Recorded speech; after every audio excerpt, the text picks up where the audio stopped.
All right, we're going to call this to order. Let's get everybody together. Members.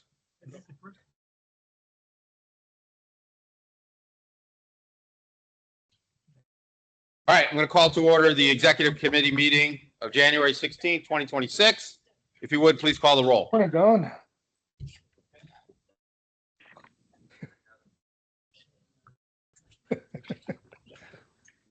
Okay, sorry. Good morning, everybody. Chair Ryan. Present. Vice Chair Furr. Here. Member Shuham. Member Horland. Here. Member Mateo Bowen. Yep. Member Dunn. Here. Member Rydell. Yeah, so Member Rydell. Commissioner Horland, Denise. Member Horland, Mead. She is with Member City of Caggiano. Plantation. Present online. Okay. Member You AJ did Ryan. not, but she is, Member she works Newman. with Carol. And then you've got, Member Carol will be Colburn. there, so she will introduce you. I've told her you're coming. Member Colburn. Hang on. If you're online, please put yourselves And, on and mute. then, and we can Commissioner mute them until Dunn. they're called. Vice Mayor Mateo Dunn, you've met her on, and we had Who's a, talking? Just mute them all for right now. Yeah. Okay, Member Bright Cruz. I kind of want to Present. eavesdrop that. Present. Right. Member Bowman. Okay, thank you. All right, if you would, please stand for the Pledge of Allegiance. I pledge allegiance to the flag of the United States of America and to the republic which stands one nation under God, indivisible, with liberty and justice for all. All right, just as an outline for the executive committee members, we have kind of a truncated agenda for the executive committee since so much of this will be discussed in the governing board so that we can include the participation of the governing board members. All right, we'll begin with public comment. Susan Steinhauser.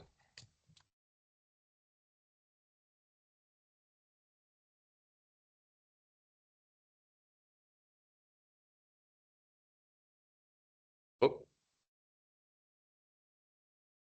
Right in the middle.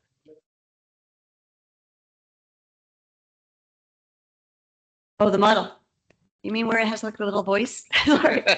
So I just want to thank everybody who's here, the executive committee. I don't get to attend these meetings due to work, but this was so important to me today that I told my boss basically, fire me. I'm showing up. I needed to thank you all. I want to thank everybody who takes the time to attend these meetings and speak. And where is Mr. Storti? You. Thank you. I don't think we would be at this point without your leadership and your patience. You're a very special person. And thank you all. We will get this passed. We will get it across the line. Thank you. Is there a doctor in the house that can give Susan a doctor's note for why she didn't go to work? Tammy Lidieri.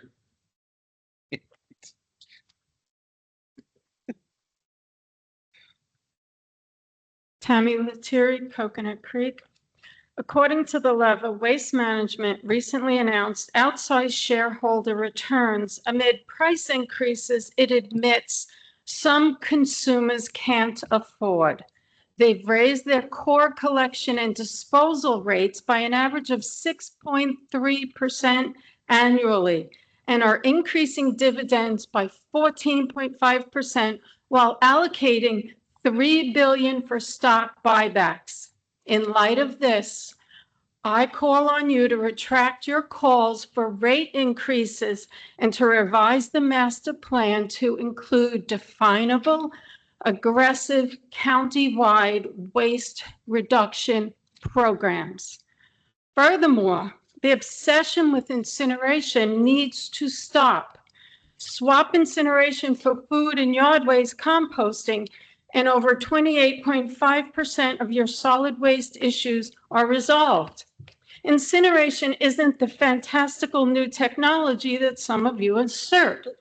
It reduces toxic waste to imperceptible, deadly microparticles that are inhaled into our lungs or lodged into our frontal lobes, where they are far more dangerous than in their original state. It doesn't make waste magically disappear or turn it into a therapeutic gaseous state, which is how some of you describe it. If that were so, that would make you the Avengers. Do you agree that we have a constitutional right to clean air, water, and land, essential to life, liberty, and the pursuit of happiness? If so, then stop blocking community engagement. This 2-minute restriction isn't working. Senator Jeremy Ring gave me 50 minutes of his time prior to changing his yes vote to a no on opening Florida to fracking back in 2016. What are you afraid of?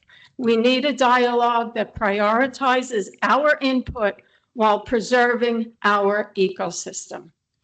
Thank you. Julie Long.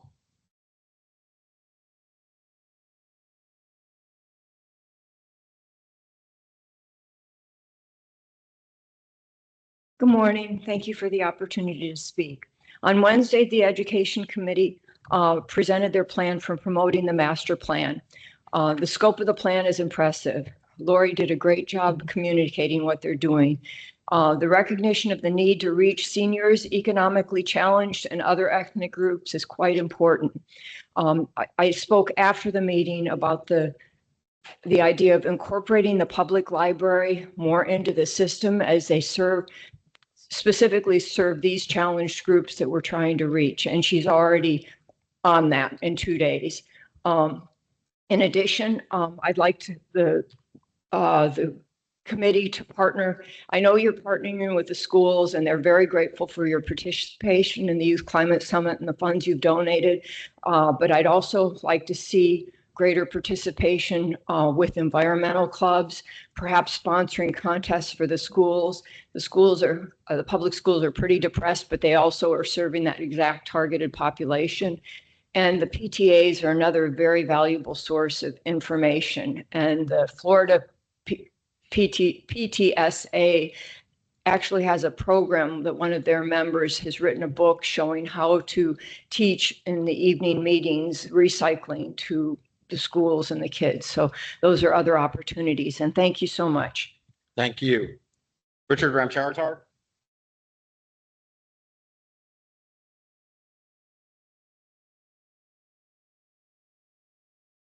Good morning, Richard Ramcharatar, Southwest Ranches. I'd like to wish everyone a very happy and healthy new year. I'll keep mine very short. On January 29th, the ZeroWasteUSA.org is having an introduction to zero waste class. It's a 4-hour online class. And I would really like to invite every single member here on the committee and even in the public to register and attend this class. You can register at ZeroWasteUSA.org. And the registration is normally $100, but with the affiliate discount, you can register for $50. And it's really worth your time to take this class. Thank you. Thank you, Richard. All right, any further public comment? All right, close public comment. Meeting minutes, December 19th, 2025. Do I have a motion? Motion by member Horland, second by member Newton. Any discussion? All in favor, say aye. Aye. Nays? All right.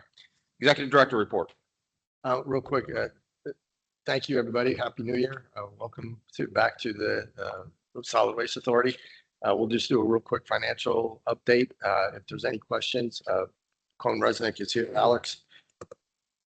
Hi, Alex Petrone, partner with the firm Cone Resnick, here to give the statement of financial position for the SWA as of December 31st, 2025.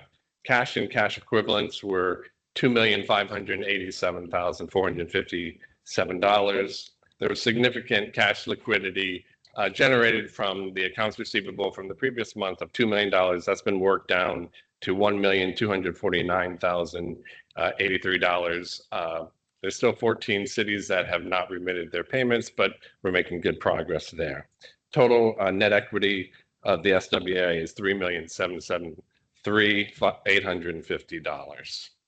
Any questions? Okay, any questions on the financial statement? Thank you, sir. Yep. All right. Education Outreach Subcommittee. Then we'll come to you in a second. Good morning. Good morning. Good morning.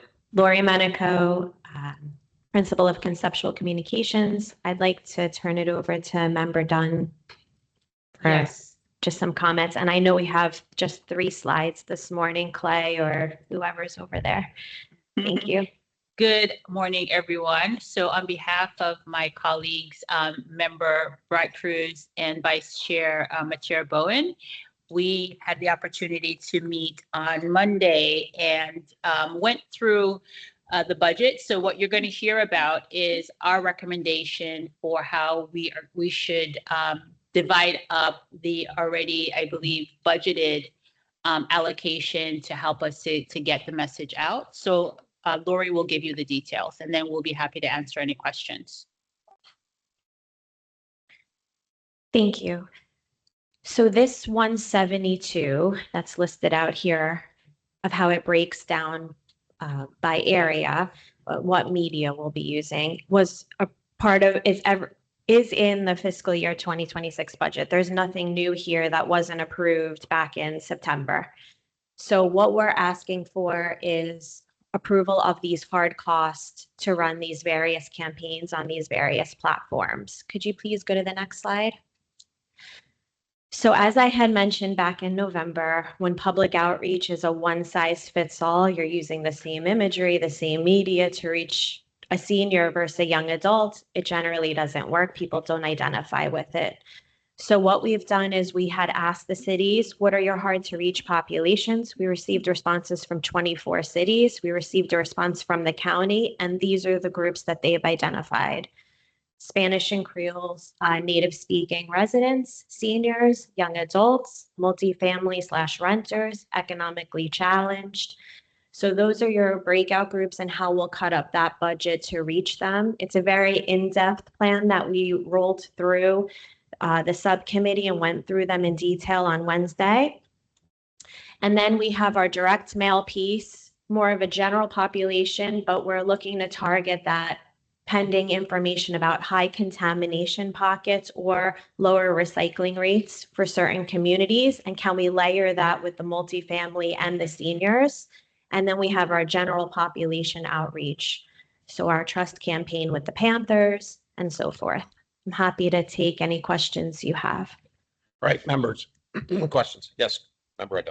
Yeah, this is what was striking to me, and the only comment I wanted to make for today. I'm not commenting on the budget breakdown, but I guess my question is, I'm in a room full of elected officials. We've all run campaigns. We've all run direct mail. That's like a drop in a ocean for a budget, for a direct mail budget. So I need somebody to just explain that to me a little bit, because in my own campaign, I spent half that money on direct mail, and that's a city of 60,000 as opposed to a county of, can't imagine how much our chair has spent in direct mail, but we won't go there. I didn't have to. So Member Rydell, you're Really just put it on, you did that. So that's my only question, fully supportive of it, but I just don't know if that moves the needle based on the small dollar amount for a campaign-wide direct mail. Sure, you're campaign. absolutely right, Member Rydell. That is not a lot of money, which is why we're being extremely mindful of exactly how we target that money. And so the first layer is to look at areas across the county that have low recycling rates, and then kind of layering that with what we're told is hard to reach populations like senior and folks in multi-family homes. And we believe that that will give us a broader reach. So the 90,000 basically is what was previously approved. We're just now trying to figure out, well, how can we be really great steward of those taxpayer dollars so that we use it the best of the ability to get the most results. It's a great question, though, how to figure that out. That's the hard work. Member for. Yeah, is there a way of getting it in, just into the water bills? So that because I agree with you. That's not going to be that's nothing on an entire county wide. But if we could get it into every water bill, I mean, that, on a regular basis, I don't know if we can do that. That's actually a great idea. And if I'm thinking about what the water bill will cost in my city, that actually would not be bad. So Lori, maybe we can look at that as a suggestion. We can look into it. And for the direct mail piece, we know seniors are the best at listening. And in our survey that we had done, the first thing they chose was direct mail or a magnet. People, for some reason, they don't want to look around on their phone for what goes in the recycling bin. RRS confirmed this in all of their national research. So I do have some numbers. If we do a smaller postcard, we can send about 72,000 with a magnet. And if we do a smaller postcard, it's about 62,000 with a little smaller magnet. So it's not nothing. We can reach some people, and we will look into the water bill as well. That's a good idea. Thank you. Yeah, it's a good opportunity to partner with the individual cities on that to offset some of that cost. Okay, any other questions? Yes. Suggestion was that I think the water suggestion is great, but maybe Marty. I think Marty would happily put maybe some digital format, our property appraiser, and I think he has probably the broadest footprint of potential engagement with the property appraiser, because he's sending out quarterly notifications that really is just a tag along to something he's already sending. Just food for thought. Since Marty's probably knocking on doors this morning, maybe we ask him to also mention it when he's there. He covers the entire county every year. It's a t-shirt. Remember me. It's a good idea. Thank you, Chair. Yes, I agree with those. Those are great ideas. I also think that there should be something included that distinguishes what can be recycled. I think there's a lot of confusion out there, and I don't think it does enough to get it out that we need to recycle. I think we need to tell people how to recycle and what can be recycled. And I know that's a lot of information to get on a little card, but that's where you get the big bucks. Yeah, this past commission meeting, we recognized the Recycle Right video ambassadors in our community who have done some videos, and we have a sticker that can go on their bins if they want to put it on to remember. So there's things that the education committee can help coordinate in gathering some of the best practices that can offset some of that, since some of the cities are already doing it, and that maybe maximizes where we can. But I think the idea of the, where are the mail points that exist already before we're purchasing makes a lot of sense. So the education committee can kind of look at that just based on what we know. We have a quarterly magazine that goes out, right? Make sure it's embedded in there somewhere, and just kind of work through it to offset and leverage the messaging and the cost. That's actually part of the strategy. So Lori did a survey that went out to all the cities, and they identified all of their communication channels, and we're working with the PIOs to do that. In fact, Member Bright Cruz is hosting in February an in-person meeting with all of the PIOs. And I'm sure perhaps somebody from the county, maybe now we can include somebody from Marty's office, that can attend that meeting. So we are very intentional about leveraging city assets for sure. Great work. Thank you to the Education and Outreach Subcommittee. This is something that the Executive Committee envisioned, right? That we needed, before we approve anything else, we still need to have this being robust, and you guys have really delivered on this. So thank you so much for that work, all the members. Okay, anything further for the Real education? quick, we have approval to spend the money. Just want to make sure that we get approval from this committee. Okay, is there a motion? Motion by chair of the subcommittee, seconded by member Rydell. Any further discussion on that? All in favor, say aye. Any opposed? Okay, great Thank job, you. folks.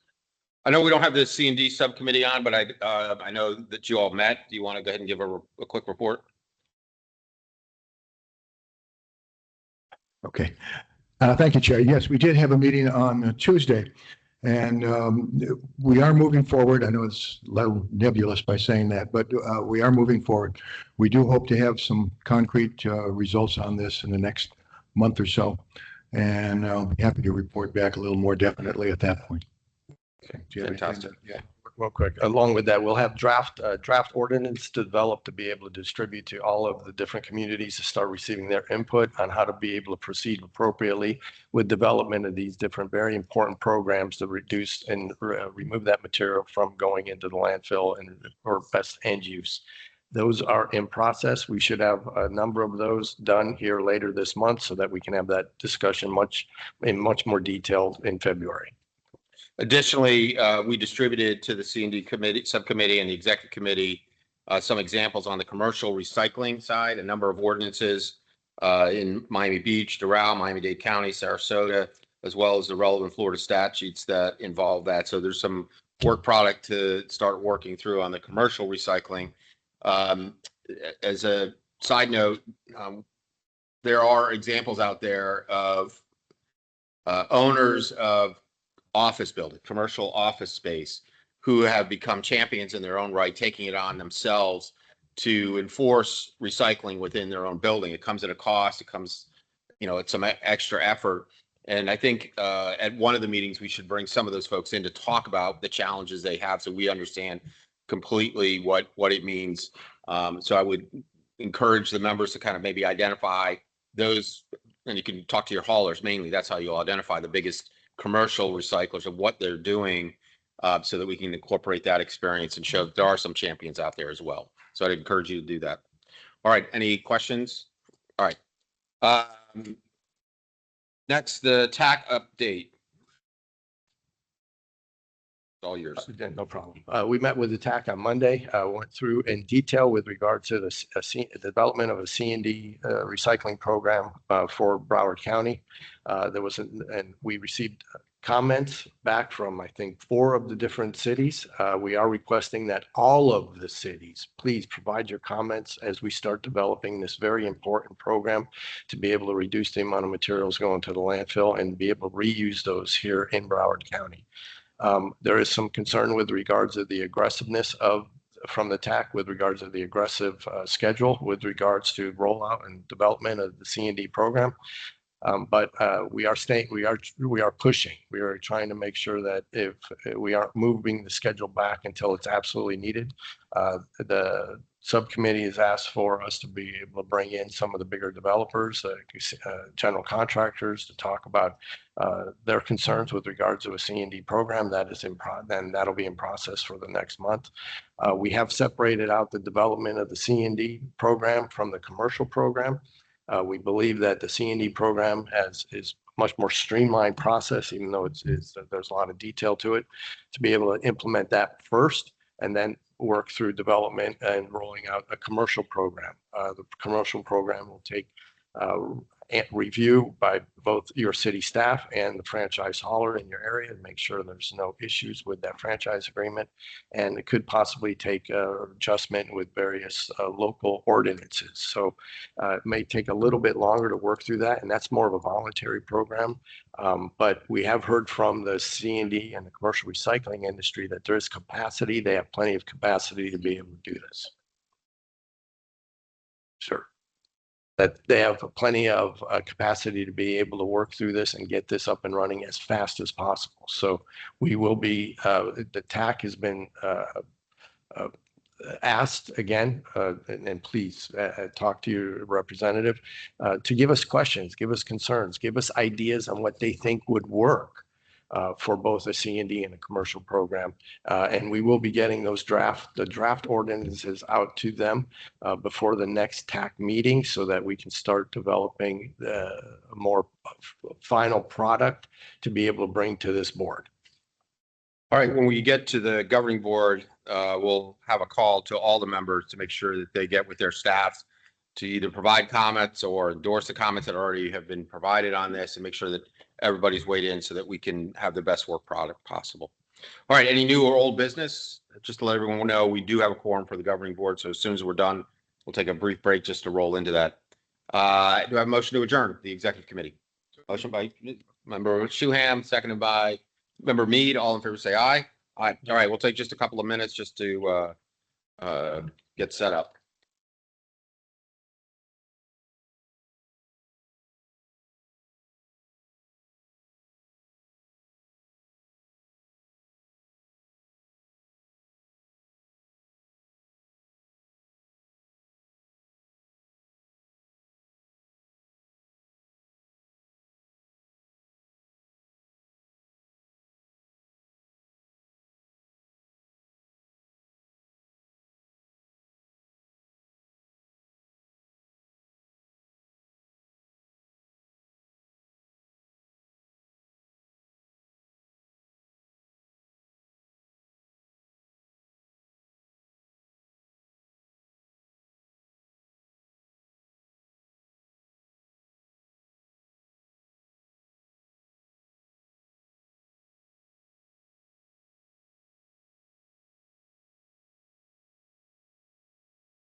All right, we're going to get everybody together for the governing board. If there's any alternates that are here, please don't sit in the back. Come on up and sit at the tables with a microphone.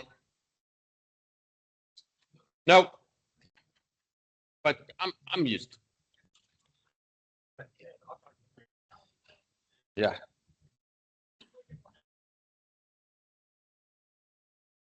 Okay, we're set. All right, I'm going to call to order the governing board meeting of January 16th, 2026. If you would, please call the roll. Chair Fur. Here. I'm sorry, Chair Ryan. That's okay. I'm here too. Vice Chair Fur. Congratulations. Okay. Good luck. Yeah. Send me an email. Let me know how it's done. My apologies, everybody. Okay, Member Glassman. Member Shuham. Here. Member Colburn. Here. Member Mateo Bowen. Member Luis.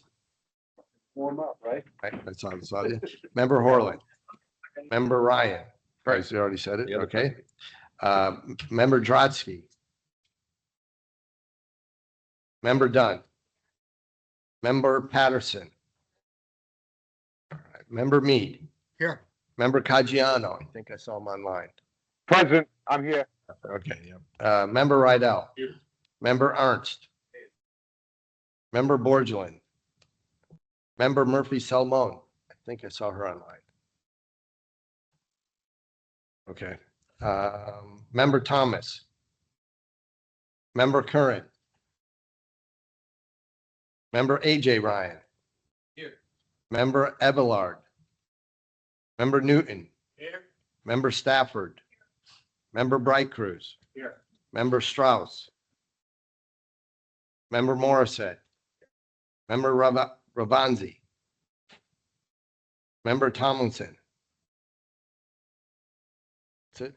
Anybody we didn't call? Any Any other members or alternates here? members that called? Okay.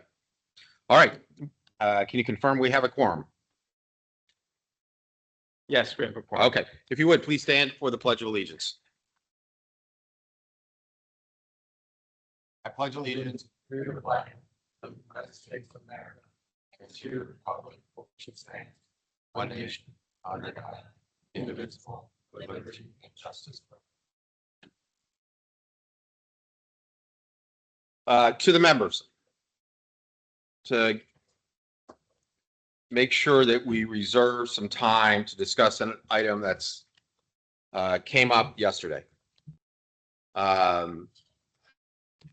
It's with a heavy heart to let you know that unfortunately, Mr. Storty's family is dealing with a very serious medical challenge, and he will no longer be able to serve.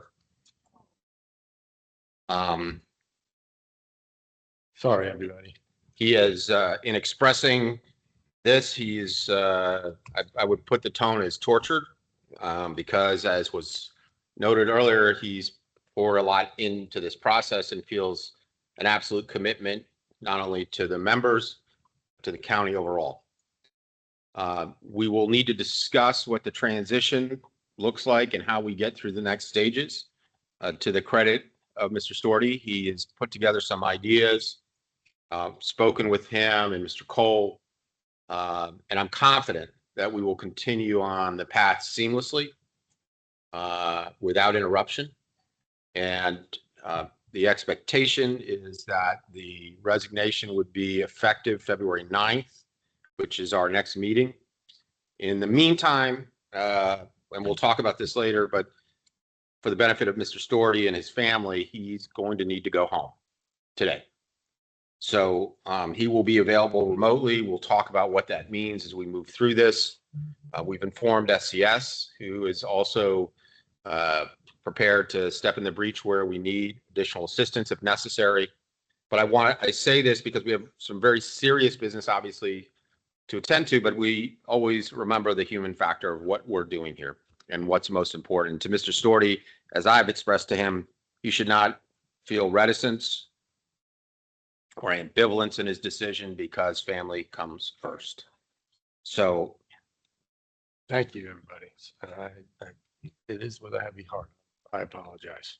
No need to, don't say that again. Don't apologize. I say so that the members know we need to reserve probably 10 or 15 minutes at the end of this meeting before we adjourn to make sure we cover what we're going to do and we put our heads together.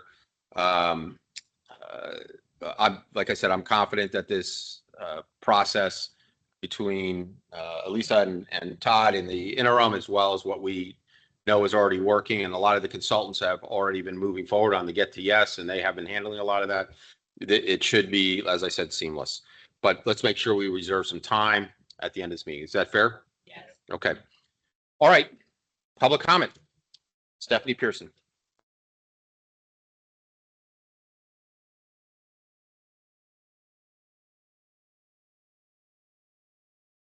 Is that it? Okay. Stephanie Pearson, League of Women Voters. I'd first like to say I'm very sorry to hear Mr. Storty about your the fact that you need to resign and the seriousness of your family illness. So I wish you all the best. I think you've done a spectacular job. So sorry to hear about it. I'm sorry to hear about, you know, what you're going through, and we wish you all the best, and you've done a spectacular job. Thank you. What I wanted to speak to is the presentation from the Education Subcommittee on the mailing, which you just discussed. And it sounded like you were targeting communities with a low recycling rate. I think it's pretty obvious that those communities are going to be only communities that offer recycling, correct? So, okay, good. It's okay. It's good. We're all family here. Go ahead. just want to make sure, you know, you dot all the i's. The other thing is, it was my understanding that campaign was to target high contamination. So I don't see that as a category, but maybe targeting communities, you know, obviously that offer recycling and maybe have higher contamination rates to try to get them to recycle right, rather than spending an inordinate amount of money on communities where, you know, they offer, where, you know, if they offer recycling and people don't recycle, yeah, you have to try to get them to participate and educate them. But if you really want to focus on the contamination, maybe targeting those proportionately. So, and that's all the comments I have right now. Thank you. Thank you, Stephanie. Can I just offer as well? Stephanie did a great job yesterday at the Fort Lauderdale Forum, talking about all of these issues, as did Daniel, and trying to kind of give the Fort Lauderdale group an overview of everything we've been doing. So you guys did a great job. Thank you. All right, Stephanie Jaffe. Hi, Todd. I'm also very sorry for what you're going through. I think you've done an amazing job, and hope for the best for you. Okay. I'd like to begin by thanking you for your hard work and for the tremendous progress you've made developing and advancing the master plan. I have one comment and one question, both related to education and outreach. First, I would like to strongly encourage the Solid Waste Authority to pilot at least 20 voluntary compost drop-off centers throughout the county. I know I am preaching to the choir, so there is no need to highlight the well-documented benefits of composting. However, today, as a psychiatrist, I want to focus on the psychological benefits of composting. Composting is the gateway drug to sustainability. It opens our eyes to the impact of our individual actions. Every time I place food scraps into my small sealed compost container on my kitchen counter, I feel awesome. Composting is what brought me here. It transformed me into someone who is unexpectedly passionate about garbage. I also learned firsthand how easy and how odor-free composting can be. In fact, the little trash I generate now doesn't smell at all because anything with odor goes into my covered compost container. Several communities, including Hollywood and Coral Springs, have already launched composting pilots. Over the past several years, my small synagogue alone has diverted over 7 tons of organic waste from landfills. Imagine the impact when we scale this effort countywide. I understand and respect the executive committee's decision to postpone curbside compost collection. That said, pilot drop-off centers paired with well-publicized composting workshops for interested residents could begin now. This approach would build public knowledge, enthusiasm, and buy-in for the broader changes envisioned in the master plan. In fact, the City of Hollywood is sponsoring a composting workshop tomorrow, and it's offering incentives for residents who sign up for service. On a separate note, and Mayor Ryan referred to this earlier, my question is whether funding for large, clear instructional stickers for the covers of the various collection bins will be part of the education and outreach plan. Photos and simple guidance on what to include and exclude would make compliance easier and significantly reduce contamination, an essential factor in the program's success. Thank you again for your leadership and considering these suggestions. I have one more little question, if I may. What's happening with the county ordinance to ban SUPs from the air and seaports? Thank you, Stephanie. From now on, I expect you to introduce yourself as, hi, I'm Stephanie and I'm a composter. We'll all say, hi, Stephanie. Thank you for those comments. And to Member Shuham, really look forward to a report on how your community meeting goes and what we can do to mimic what you're doing. That's fantastic. All right, Julie Long.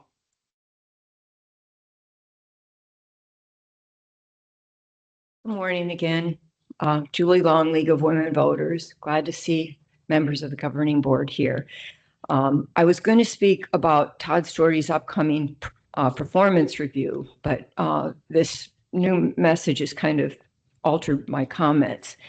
I was here the day that the 3 candidates were interviewed for this job, and I thought they'll never pick the guy from California.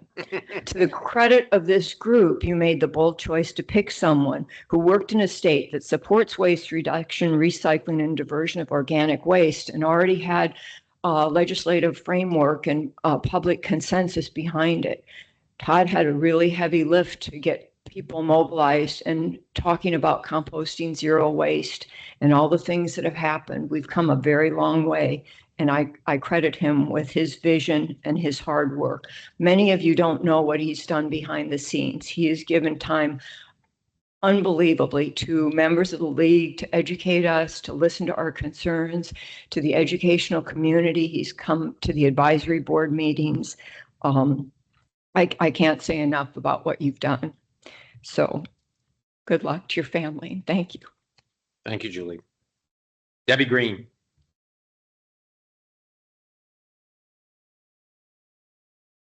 Well, good morning, all. And I'm also going to start off with my prayers, and they are and will continue to be with you, Todd, and your family. And was said earlier and been said time and time again, we can't thank you enough for all that you've brought to this process and your willingness to engage with all the stakeholders. So we just wish the best.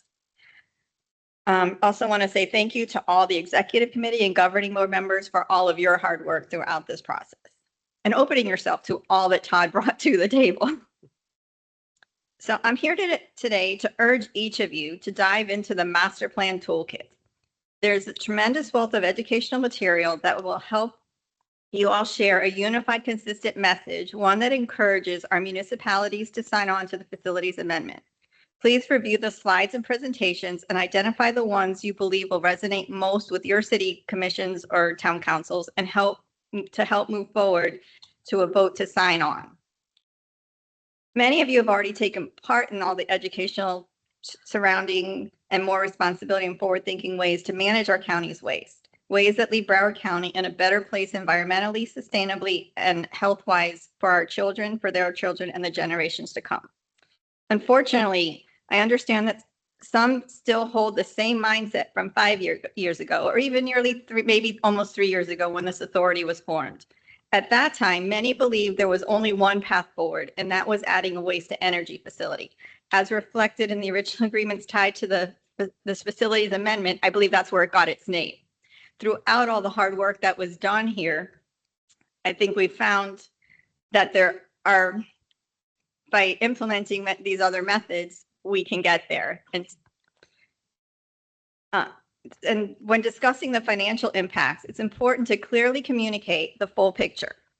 While recycling may appear to cost, about 25% or more, the real impact to residents is probably closer to about 3%. This is a small price to pay to do the right thing for our county's environmental and public health.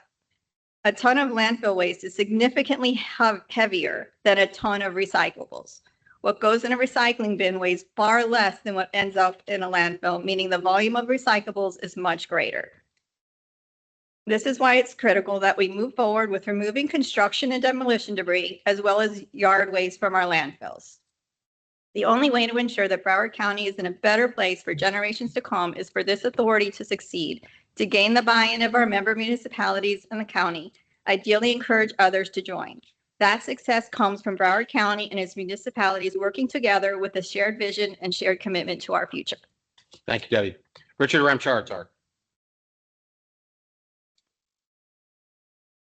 Good morning. And Todd, I want to just say that I respect you very much and I appreciate everything that you've done for our community. And I wish you all the best.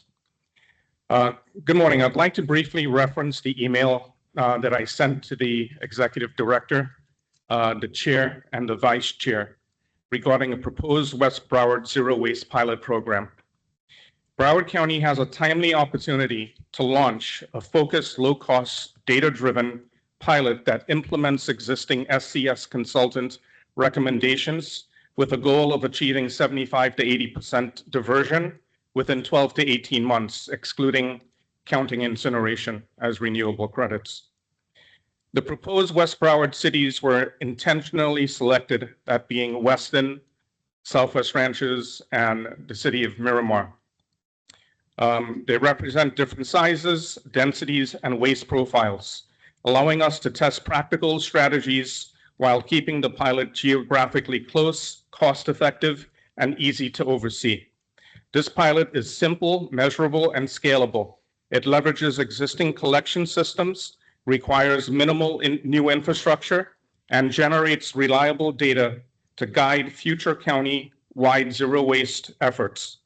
I respectfully recommend moving this pilot forward so the Solid Waste Authority of Broward County can demonstrate measurable results within a year and establish a clear path for broader implementation. Thank you. And I would like to hear your comments on that. Thank you. Thank you, Richard. All right, do any members want to comment, particularly from Miramar, Southwest Ranches, or Weston? All right, thank you for providing that information and data, and we'll make sure all the members have what you've been proposing. All right, that's all who signed up. Any further folks for public comment? All right, we'll close public comment. Do I have a motion on the November 21st, 2025 meeting minutes? Motion by member Horland, seconded by member Newton. Any changes, comments, or suggestions? All in favor say aye. Any opposed? All right, passes. All right, outreach and education update, communication with city PIOs and the master plan toolkit. I think most of the governing board members were here for the executive committee meeting, so we won't have to cover some of what was presented there, but these are the update on the specific tools and the specific plans. Yes, thank you, Chair Ryan. Good morning. Lori Menico, Principal of Conceptual Communications, your public outreach and education firm. I have 3 updates. Yes, the toolkit was put on the website, I think 2 days after you all approved it at your last meeting. And I know it's getting out there because we're seeing all your cities share this information and we're getting questions back. In addition to that toolkit, your PIOs also got their own toolkit around January 7th. We've seen social media posts on that. There's newsletter inserts that are going in all the printed newsletters, again, around that reducing contamination component. If your PIO has not used their PIO toolkit, not your toolkit that's on the website, please contact me. We can help them. We can give them the information however they need it if they're having trouble with it. The next update I have is we have secured a place on the BCCMA agenda. Broward County City Managers Association will be presenting to them on February 19th in Sunrise. The location is to be determined on the master plan and where we are. And then lastly, our next PIO meeting will be held on the day before, on February 18th at 1 p.m. at Town Hall in Southwest Ranches. It'll be an in-person meeting. There'll be a virtual link provided to any PIOs who can attend in person. And we'll be rolling out hopefully our next toolkit for them. So every quarter, they're going to get a fresh batch of information from the authority. And I think this goes to what you all have been asking for, which is one uniformed kind of public information campaign that everyone can use. That's our goal. Any questions? Yeah, before you go anywhere, first of all, thank you to Member Bright Cruz for hosting the PIOs. What's the date and time of that one? It is February 18th at 1 p.m. As we move forward, hopefully, and get established, there probably will need to be a PIO committee with somebody chairing that to be able to continue to have a liaison with the SWA for the provision of information. They know best how to organize themselves, what their communication, packages and platforms are, and can then just bring a member of the PIOs to the SWA for updates and suggestions. I know that hasn't yet been organized. We've just been in the linkage connectivity process right now, but moving forward, perhaps at this meeting, we could suggest on behalf of the, we could suggest on behalf of the SWA, the governing board, that somebody pull themselves together as a chair of the PIOs for the purposes of a subcommittee. Member Mateo Bone. Thank you, Mr. Chair. I would like to recommend Member Bright Cruz. He's already started facilitating the PIO convenings and it just makes sense. Yeah, I think it's a great idea, but I need the PIOs to chair it. I think is the best. We need the PIOs to organize themselves first. Oh, right. I welcome Member Bright Cruz taking on that task. And all in favor, say aye. Hurry up. But I think the PIOs need to be able to organize themselves as well, because they're part of this process going forward where we don't have to micromanage it, but rather they know what the messaging is, coming back with ideas, what they're seeing in terms of the ambassador. So I think we should encourage them, just like ultimately we're going to need a city manager, not just through TAC, but a city manager to be the liaison to the City Managers Association as we continue to provide information. So as we try to improve our connectivity with organizations that are important to this, we should ask the city managers to designate a liaison. We should ask the PIOs to designate a liaison and ask them to perhaps start attending these meetings so that we have that solid connectivity. You're doing a great job with it, and now we're getting started. It's getting too big for that. Yes, Member Dunn. And then Member Breakfast. Yeah, I actually was going to ask a clarifying question. So now I understand that the suggestion is for the PIOs to form their own subgroup. I think it's a great idea. I love it. Member Breakers. Thank you, Chair. I just wanted to provide a quick update and an option based on what we've recently done. This toolkit, I'm super excited about it. Laura and her team have done an amazing job pulling this together in very quick order.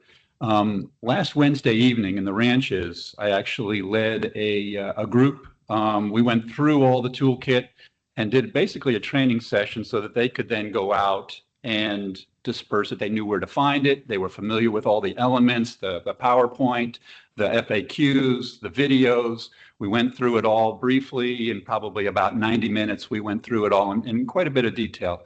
And so I think it was very beneficial. And so I just throw that out to the governing board. I guess a couple of things. One is I'll volunteer myself if I can assist you, and if you'd like me to come out and do a similar type of presentation, just to walk you through it and walk your team and your key residents that maybe would want to be involved, I'd be happy to do that. Or if you just, if you just want a phone call to see how I did it and that kind of a thing, happy to do that too. But I think that the toolkit is out there where everybody can get in a hold of it now. It's very simple, straightforward to get in touch with. We just need to get more familiar with it. And so if I can help in that in any way, I just wanted to volunteer to do that. Thank you. Thank you, Member Breakers. Was that meeting recorded? Is that something that we could go back and look at as well? Unfortunately, no, it was not. Okay. It's an idea moving forward with next city that does it, maybe perhaps record so that we can, the greatest and highest form of a compliment is copying somebody else, right? Plagiarism. So that's a great idea, and thank you for volunteering that. What I would suggest, are some sunshine issues between the members on this, but in pure scheduling, I don't know that you can have conferences about how to do it and what to do. I would turn to Mr. Cole on that. But I think the issue of we have to figure out how you can communicate to everybody what the mechanism was and how you were able to do it. Just a quick question, Mr. Cole. Is it possible to advertise that meeting as a sunshine and then allow us to do it? Yeah. Absolutely, but there are three requirements to the sunshine law. It's not just advertising. You've got to notice it. It has to be open to the public. You have to take minutes. So long as you do all those three things, yes, absolutely, you can do that. Okay, thank you. All right, thank you, Member Bright Cruz. Anything further? Any questions on? All right, thank No, you again thank for you. all your work. Of course, happy to do it. All right, C&D Commercial Recycling Subcommittee update. We did cover that in the Executive Committee. Any additional update from the C&D Subcommittee?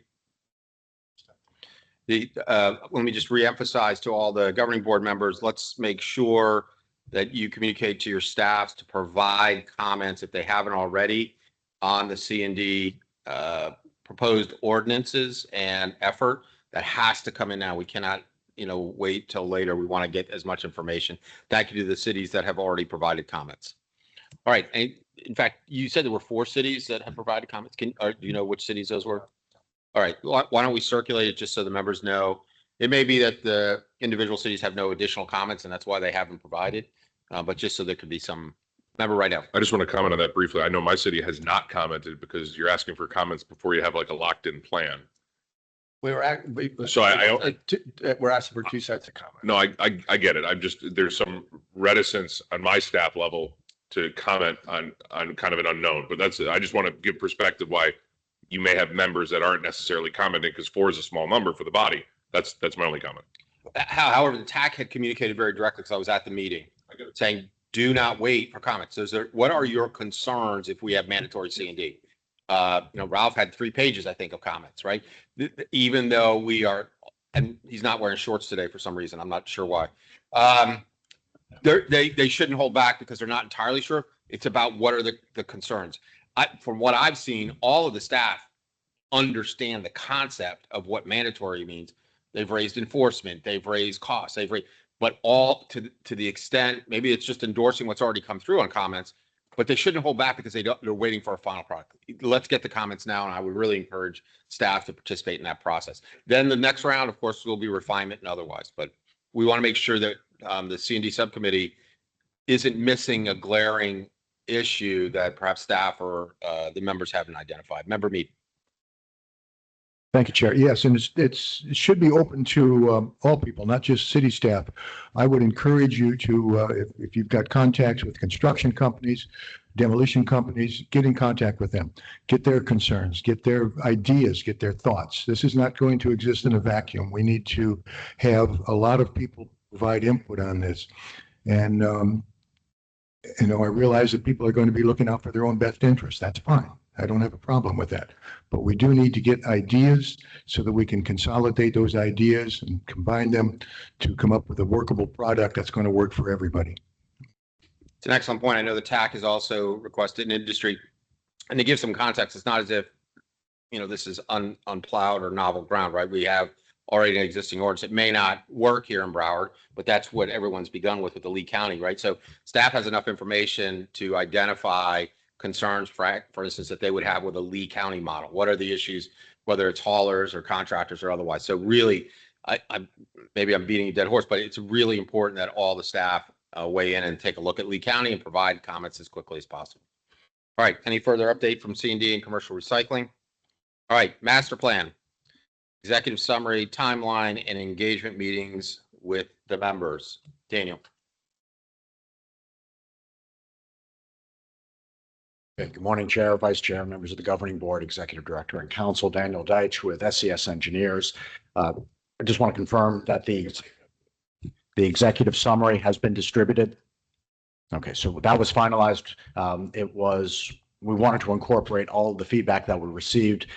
We joke that we've issued it several times, but we welcome feedback on any of the deliverables at any time. We want to make it as valuable as possible. So that is now in your hands, and we encourage you to share that with your colleagues, with your administration, and with your community. Because it does consolidate and sort of streamline the message of the work that we've collectively been involved with over the past nearly 2 years. So rather than reading 1,600 pages, you can read 16 pages. And it's been posted online now. Yes. All right. So it is online. It is on the website under the master plan. You can download it there anytime. I know that the timeline has been shared certainly with the executive committee, I presume with the governing board as well, in terms of key milestones and dates. We are on track. We are working deliberately and aggressively to make sure that we are engaging with all of you and any resources that you ask us to engage with as well. These are milestones that are intended to keep us on track to have either an affirmative or a negative decision in terms of moving forward with both the master plan and the facilities amendment. Any questions on timeline? Okay, Daniel. And lastly, in terms of engagement meetings, we've met with virtually, in some cases face-to-face with each member, nearly all members of the executive committee. I believe that there are 2 that are outstanding, but we are trying to expand that so that we're meeting with all the members of the governing board as well. So please be on the lookout for emails from Corey Lopez from Mercury. She's coordinating that on a weekly basis. She reaches out to the team to identify our availability. We know that everybody is busy. What we're asking for is 30 to 45 minutes so that we can have a one-on-one conversation and really hear from you where the pressure points are, what additional information you would like provided, and how we can be as supportive as possible. All right. To the individual members who want those meetings and haven't had an opportunity to schedule those, I would encourage you right now, let's go around the table, raise your hand. Let's make sure we have the list so you know who the folks are, and let's try to do, because I know between now and February 9th, you want to get as much information as possible. So if there's any members that are still awaiting an individual meeting, wish to have a meeting, just raise your hand. Daniel. Sorry? I didn't say Miramar. Did I say Miramar? I said any members. No, anybody want to have individual meetings, just raise your hands. Okay, pending, all right. And I think for those cities that are not here, it's equally important. Correct. I agree. To make sure that they get this. It's more important, yes. No, I agree with you. Yeah, that's fair. So between Todd, I know that we'll be going through a transition, but let's identify who's not here and encourage through a direct email to them and their staffs. Yep. And calls to say, hey, have governing board. And then Daniel, if you're able to reach out individually as well. Remember right up. Just really as a litmus test, Daniel, obviously I've met with you. My question is, you're here at all these meetings. You see who's traditionally here and who's not here. I'm not throwing shade on anybody, right? Have you had success meeting with members that traditionally are not in regular attendance? No, and the reason is so no, I'm not going to make you expound on that, but I think to Beam's point, I think that is the kind of the backwards prioritization of the people that we really need to be engaging in this process, not the people that, we have a very positive meeting as opposed to other people who, due to maybe a lack of knowledge or a lack of engagement or wholeheartedly supported already. I love the chair's the optimism. Optimism. I like to think like Commissioner Geller. Yeah, I think that's a great idea. Prioritize those that have perhaps were unable to attend today's meeting and maybe, yeah. Okay. Thank you. Great idea. Okay. Anything further on engagement? Okay. Anything further you want to discuss on the master plan? Any questions for Daniel on this topic before we move on? All right. Thank you, Daniel. Don't go far. What I'd like to do is before we talk about the facility amendment draft review, because I think priority for today is the presentation on the financial modeling draft review and moving forward. Are you prepared to have that discussion? If you would like that now, yes. Members, are you in agreement to move that up? Yeah, that's fine. All right, Daniel, if you would. If you need a second to, you don't? Look at that. You're already ready. Okay.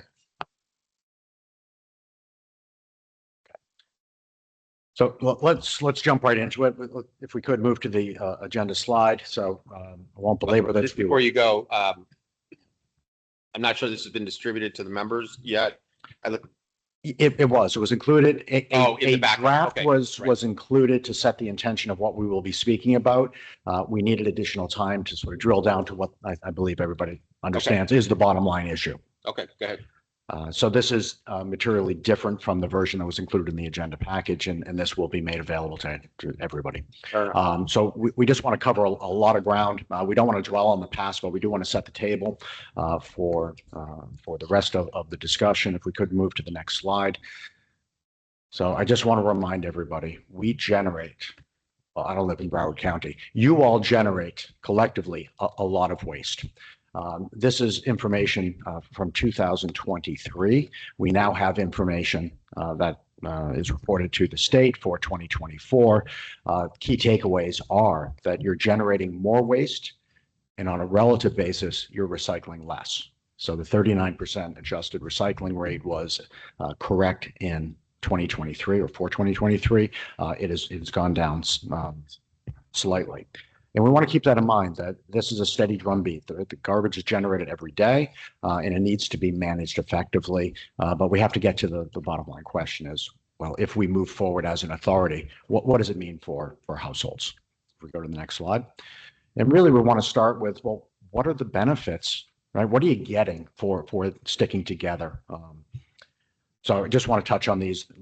Many of these are presented in the executive summary and a lot of the collateral materials that led to the preparation of the master plan. So education and outreach is foundational.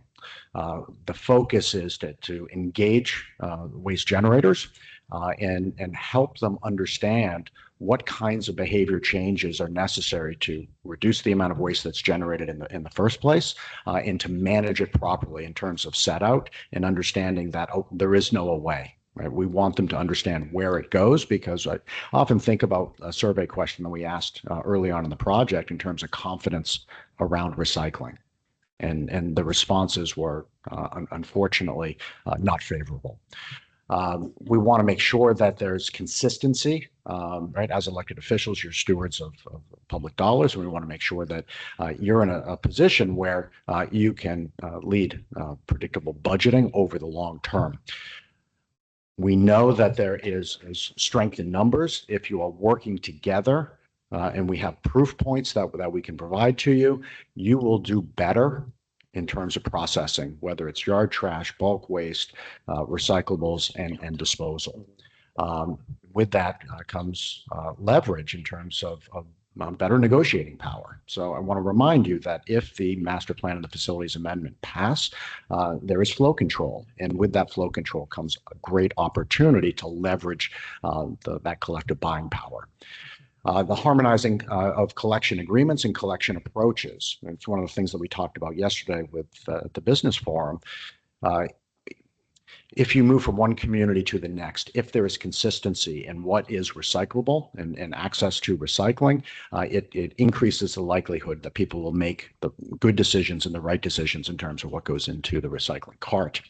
And then consolidating the services, we know that we can reduce the cost for processing over the long term. And something that we think about a lot is the available disposal capacity and what that means in the marketplace. The more that we can recycle, the better the pricing is, and it becomes a better balance between the resource stewardship through recycling versus disposal.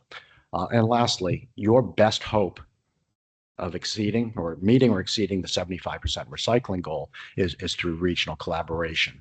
We simply have to look back at the history in Broward County to see the proof of that. When the previous Resource Recovery Board was in place, your recycling rate was significantly higher, nearly double. And with the fragmented approach, you're essentially competing against each other and you're not gaining the benefits. Now I want to turn it over to my colleague, Vita Quinn. Before you do that, Daniel, one comment on this. I think the way these, well, just for future reference, the way these bullet points were structured is logical and it's linear, right? We start with behavior change so we can do it. But in terms of a lot of what we've been discussing here, right, is really the destiny issues, the control of our financial future, the better terms that you're talking about are most favored nations over those that perhaps are going to try to negotiate, even in the short term, better rates. Long term, it can't be for them. So just in terms of, I'm not saying it's a priority over, these are all synergistic and need to work together. And I'll turn it over to Vice Chair on this, but I think one of the things that's been so hugely important in keeping this body together to this point has been about the financial inefficiencies that we face now, the lack of predictability in contracts, and our exposure to an industry without any strength. And so I just want to emphasize on it. Yeah, I think we need to sell the part that membership has its privileges. And that's what it comes down to. I think that's trademark. I know, but I think we should use it. But I think Nathaniel getting concerned back there. But as a group, if we're able to get a most favored nation status, which is what we have with the global agreement right now, when we send all our stuff to the waste energy plant, nobody can have it's not allowed. They can't do a lower price than that to anybody. And that's how we keep our price down. Same thing is going to happen on all these other levels. That has to be, I appreciate, like Mike said, this, I think we need to hammer that home so that every city knows, you might want to go out on your own, but you're doing it at your own risk. You're literally going to be making it cost more for your residents by doing that. Certainly over the long term. And I just want to set the stage that based on direction provided by this body, we are in the short term taking the deliberate actions ourselves, but we're leveraging the existing infrastructure so that you're getting the benefits, the greatest benefits at the least cost, right? We're focused on value, not short-term optimization. This really is, right? It's important that you understand that this is a generational opportunity. And I encourage you to frame it that way and share that with your colleagues and with your communities. Thank you, Dan. I interrupted you. You wanted to hand it off. Oh, there she is. I'm going to pass it to my colleague, Vita Quinn, just in terms of background. I think, she's been before this body before, and she's been working with Broward County in the past. So there's great continuity in terms of understanding the concepts and the process and results. Good morning. Vita Quinn, Director of Management Services with SCS Engineers. Just a bit of background, since this has kind of been a process over the last few years. And I know there have been over that time some new faces in the room, and to also give a little bit of a shout out to my staff that's worked so hard on this. Dating back to 2022, in conjunction with waste generation and waste characterization studies, we were also asked to develop a financial framework for an authority that didn't exist at the time. We had an Arcadis report and some idea about an executive director. So given that in a spreadsheet, we began to develop a framework of what this authority might look like in terms of revenues and expenses, facilities, programs over time. Now that we have an executive director, we have an authority, and we have some idea about what this authority wants to do, we began to refine that financial framework. So today we're here to talk to you about the steps in that process and next steps, get some input from you on what this is going to look like going forward. Do I have control? No. Oh, Do any it's of going us? to be a long day. So without being too presumptuous, I know that everyone here is from some municipality. I don't know the degree to which you're involved in rate making or approving that on a regular basis, but this is going to look like any other presentation presenting rates. We're going to talk about some challenges that we know that you're facing. We're going to look at the data that we used, the assumptions that had to be made.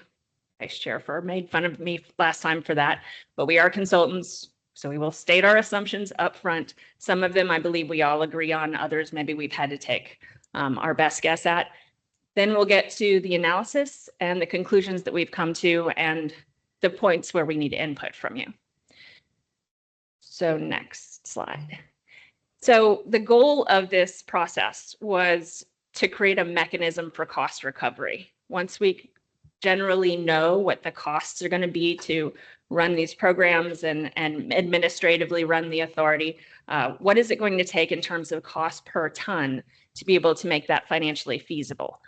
And we talk about long-term, meaning that we have a budget for this year and next, but that's really not planning for the programs, the education and outreach, all the other things that we're talking about that this authority is going to engage in. So we did a 20-year look to figure out what were the minimum costs right now just to be able to sustain operations, and then ultimately what will those costs be once we reach a little bit more of a sustainable steady state.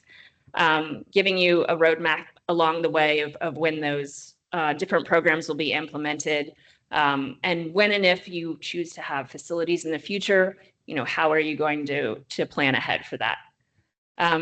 We were also asked to come up with cost estimates for municipalities. So we will at some point talk about how we can give you an idea of the estimated impact for the average resident. Challenges that you've been facing, we've already covered most of this, right? The not being able to have collective bargaining power is a challenge for individual municipalities, and also a challenge that the authority is going to need to address. Amongst municipalities, there are not consistent recycling and yard waste programs. So this is another issue that we want to address long term. It is important, I mentioned before, to have capital reserves for long-term projects, infrastructure that you might want to build, programs that you might want to implement. And then there is the challenge of wanting to meet the state's 75% recycling goal.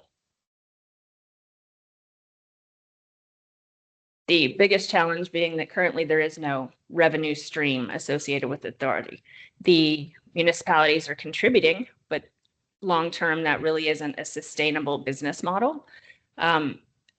In terms of talking cost per ton, the other issue is we don't have the crystal ball to know what tonnage will be from one year to the next. So there is some inherent risk with the volatility of tonnage that may come through the county.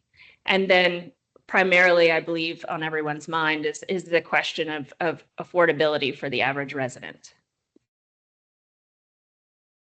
We do have some data that has been collected either as part of the master plan or provided by the authority, the number of households in the county, tonnage, and we did the waste generations or waste composition study. So we have some idea about the waste streams, the preliminary operating budget for the authority, and then many or most of the ILA members have provided their assessments and the cost breakdown of those assessments to the extent that they had access to that information.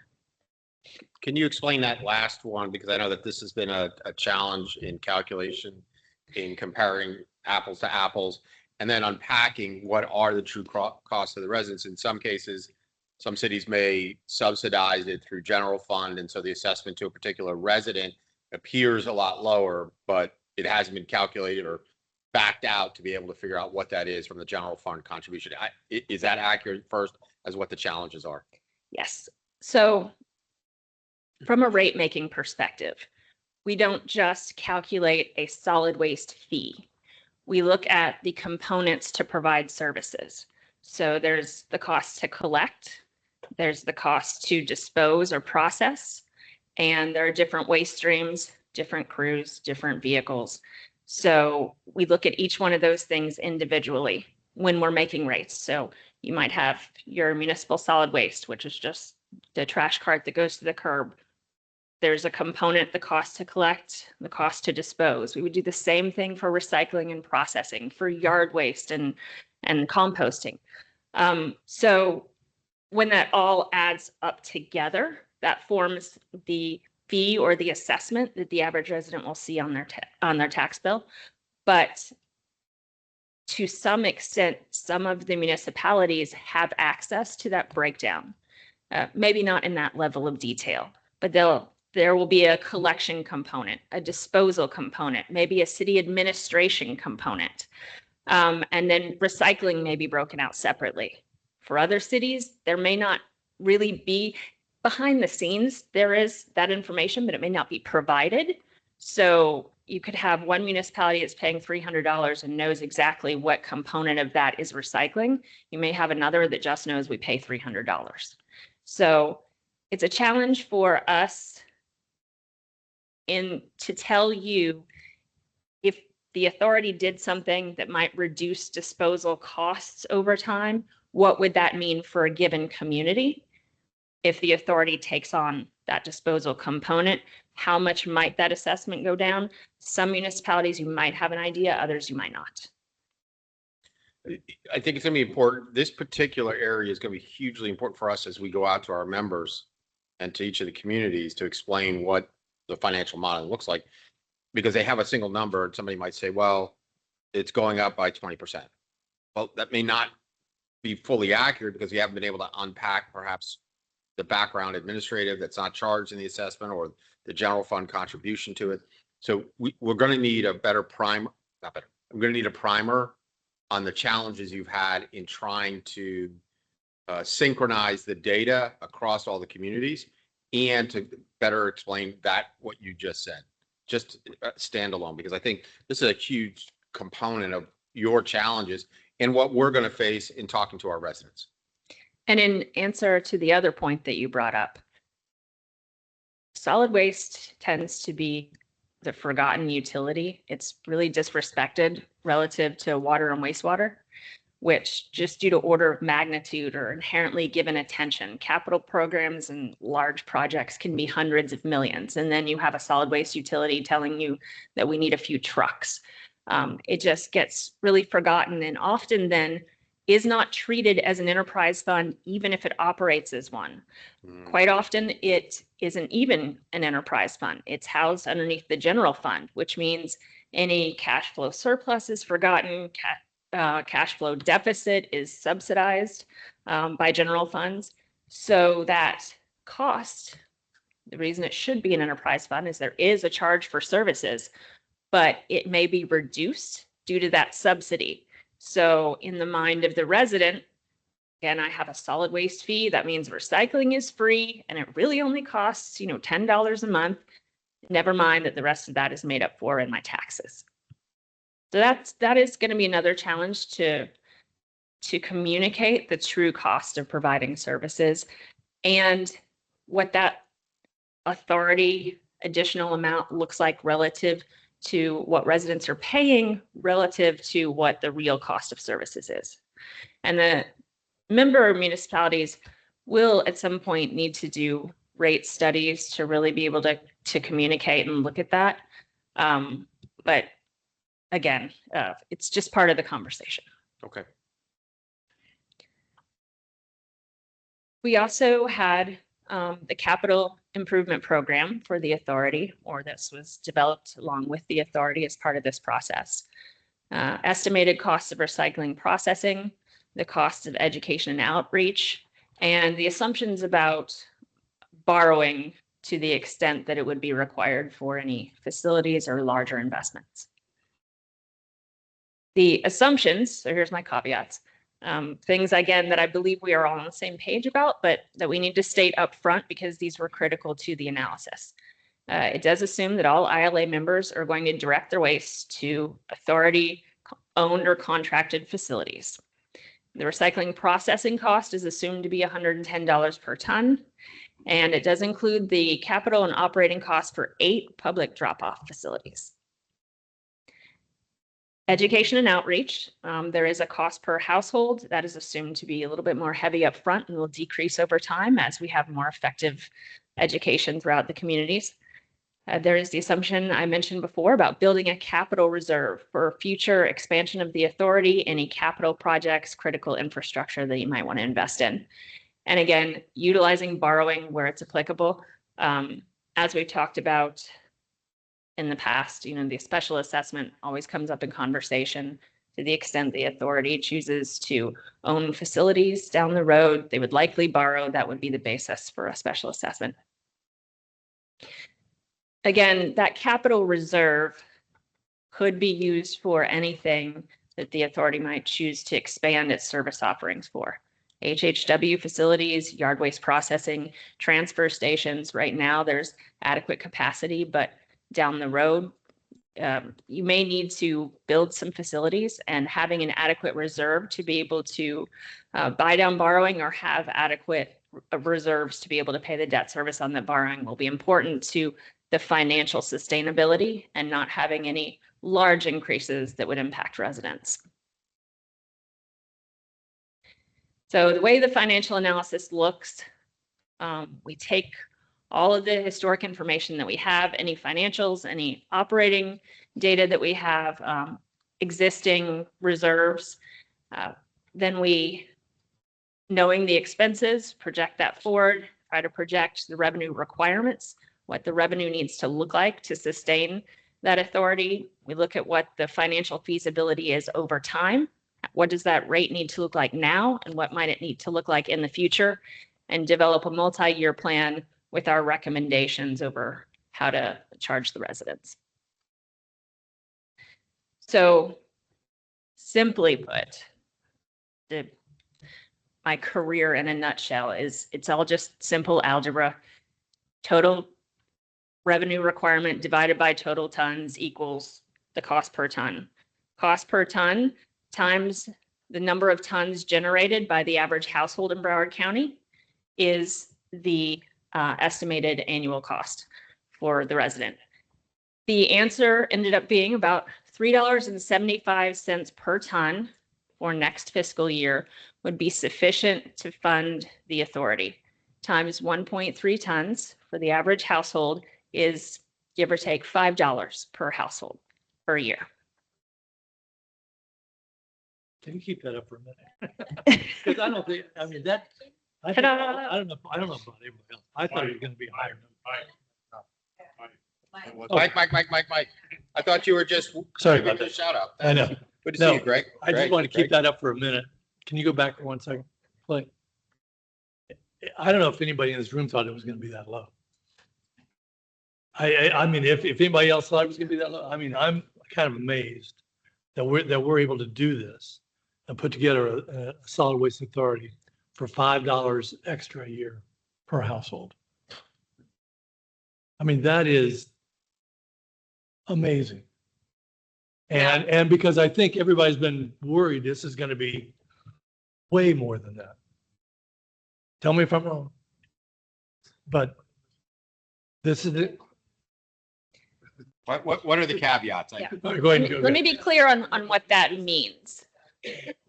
The tonnage that we're using is the total tons in Broward County. The reason for that being that a tipping fee surcharge or processing fee surcharge would apply across all disposal and processing facilities and would be agnostic as to where those tons are coming from. So every ton would be charged. This is different from other revenue mechanisms that you might employ down the road that might charge certain waste streams or certain households. In this case, it would be every ton.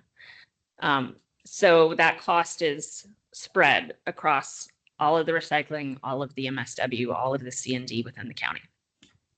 That's my only big caveat. Okay. Remember, Ryan, you had your card. Did you want to? Yeah, this is my question. Mike. Before we talking about capital improvements, and this is overall the cost per household, would it be possible to increase this by a small percentage to put towards capital improvements?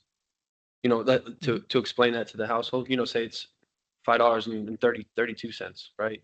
And then that eventually builds up a capital improvement fund. Beating me If to that my makes next sense. slide. If we can move to Okay. the next slide. I'll talk to you just a little bit more about it. This is the current cost breakdown for how that $3.75 per ton is spent. But looking over the next 10 years, it's not going to remain at that amount. Again, what we were looking for in the first year is what's the minimum that it's going to take to be able to keep this authority in business, to not have the member communities contributing anymore, but to instead have a surcharge per ton. And then as costs increase, and as the authority begins to implement these programs. So recycling processing costs are assumed to start in the near term. We are assuming that there's some land acquisition for the drop-off sites in the next 1 to 2 fiscal years, that those drop-off sites will then be constructed and put into operation. So there's the operating costs associated with that. So over the 10-year time frame, that 375 will look more like $8. So it will roughly double for the residents over time to about $10 per household per year. At that point, 10 years is what you're saying? yes. And at that point, it does look, given that there are no other programs that are going to be implemented, you're just dealing with cost inflation at that point. So that $8, give or take a few cents a year, remains fairly steady after that. How much of this calculation is energized by better contracting, the flow control? Tell me a little bit about how you come to these assumptions on cost. And I guess the other side would be, what does it look like if we didn't have flow control? I don't know if that's even possible. You know what I mean? It was a critical part of the analysis to, and this again is where I'm going to say my staff put a lot of effort into this, to analyzing the contracts of each municipality and saying, at what point will we have the ability to control the waste? Because some of the existing member contracts give you the ability to dictate which disposal or processing facility the waste is taken to. Others do not. So we need to wait until that contract expires. So those projections were built on each year, getting more and more control over the waste stream. To the extent that that didn't happen, it would impact everyone. If we are not in control of, several 100,000 tons, that will affect the outcome of the authority, or at least from the analysis perspective. Questions at this point before we move on? Okay. Next. Yeah, so other things in this slide, again, this assumes that you're going to have a really robust education outreach program, that you will acquire the land and construct and operate those drop-off facilities. There will be recycling processing handled by the authority, and that capital reserve begins to be built for any future infrastructure needs. So, as I mentioned, the analysis right now really assumes that we're dealing with tipping fee and processing fee surcharges. That is the easiest to implement and administer right now. And unlike special assessments, does not require a basis in benefit, is not likely to be more dependent on having a facility or offering certain benefits to each member entity. It just allows you to charge a fee again per ton for all tons within the county. Down the road, you do have other options available to you. Yes, member Breakers. Just a quick clarification. So you mentioned a robust education.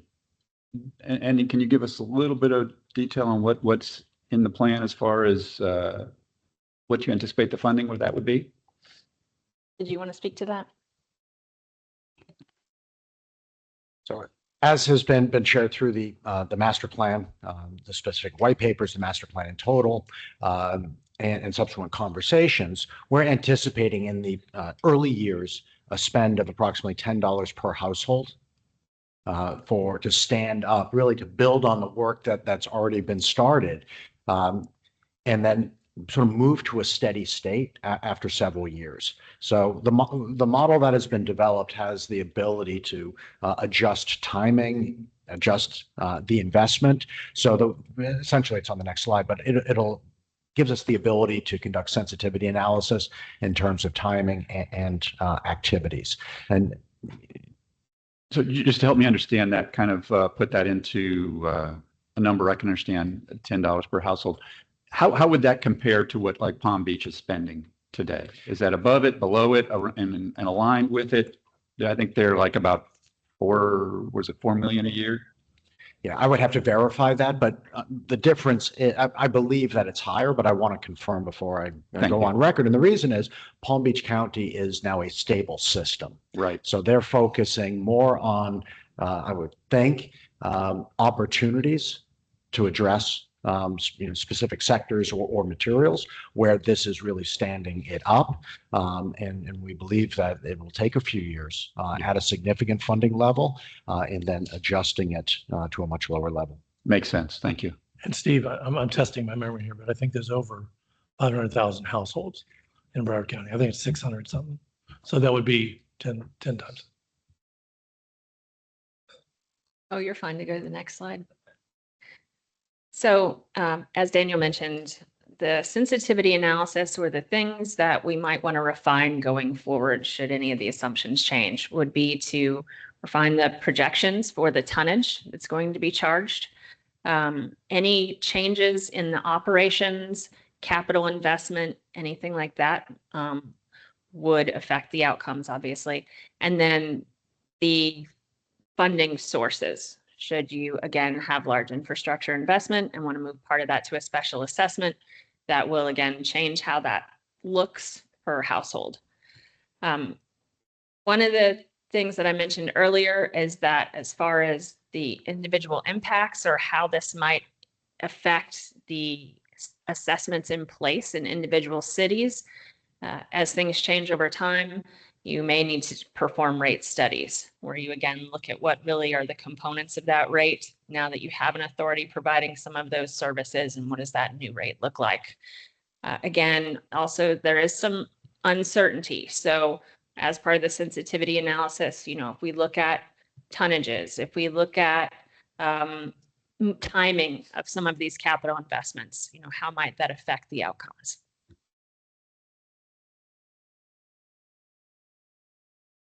So I'm going to address what may be an elephant in the room, and that is, why isn't it more, right?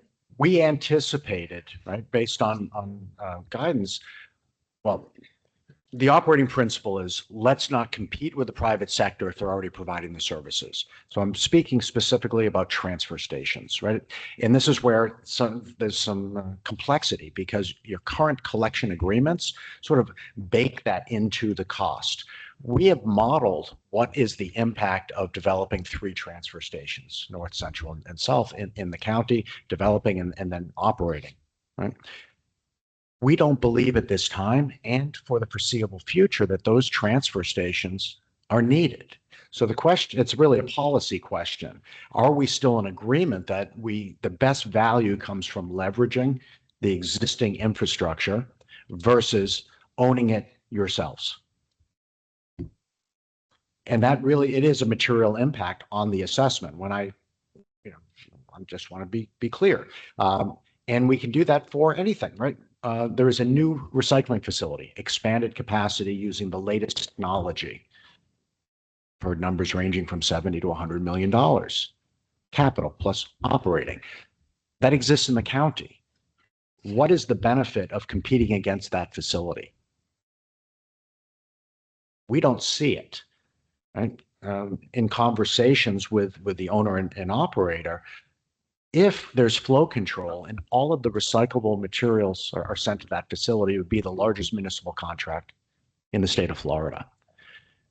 There is better pricing for all of that tonnage than if each municipality going it alone.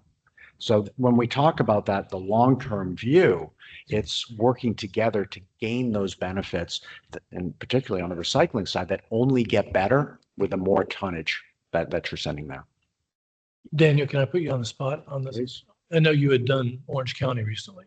Can you speak to that at all? Or is that out of? No, we're prepared for that. If we could go to the last slide. Okay. And let me just. I just think it's a good recent example. Yeah, not the glamour shots. The next slide. Okay. There it is. So this is just pulled out of a price proposal form for a MRF. Let me be clear.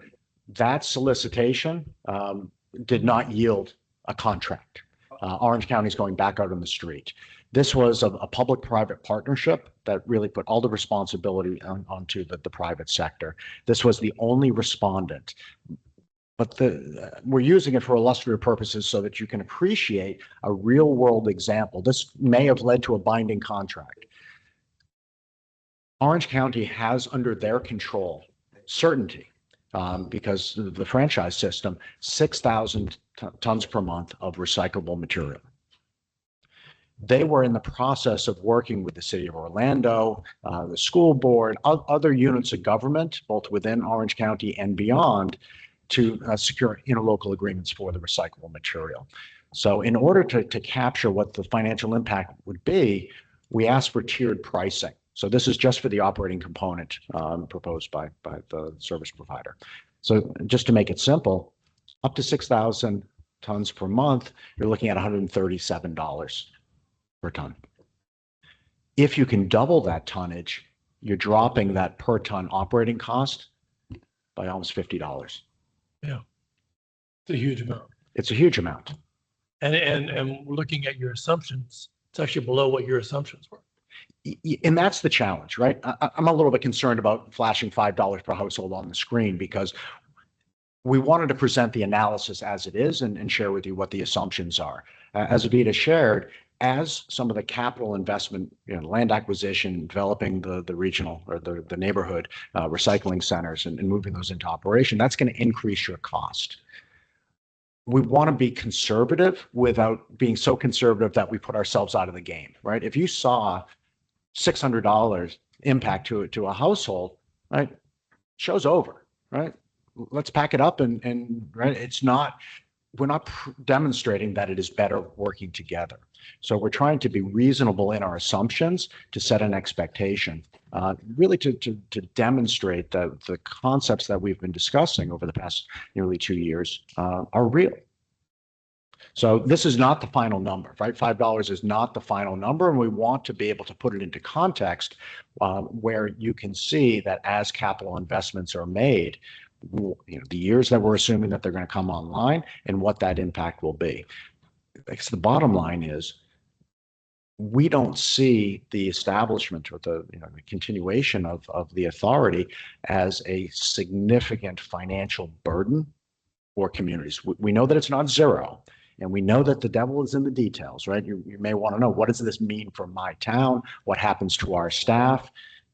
We don't see major impacts there, right? Collection remains the responsibility of each ILA member.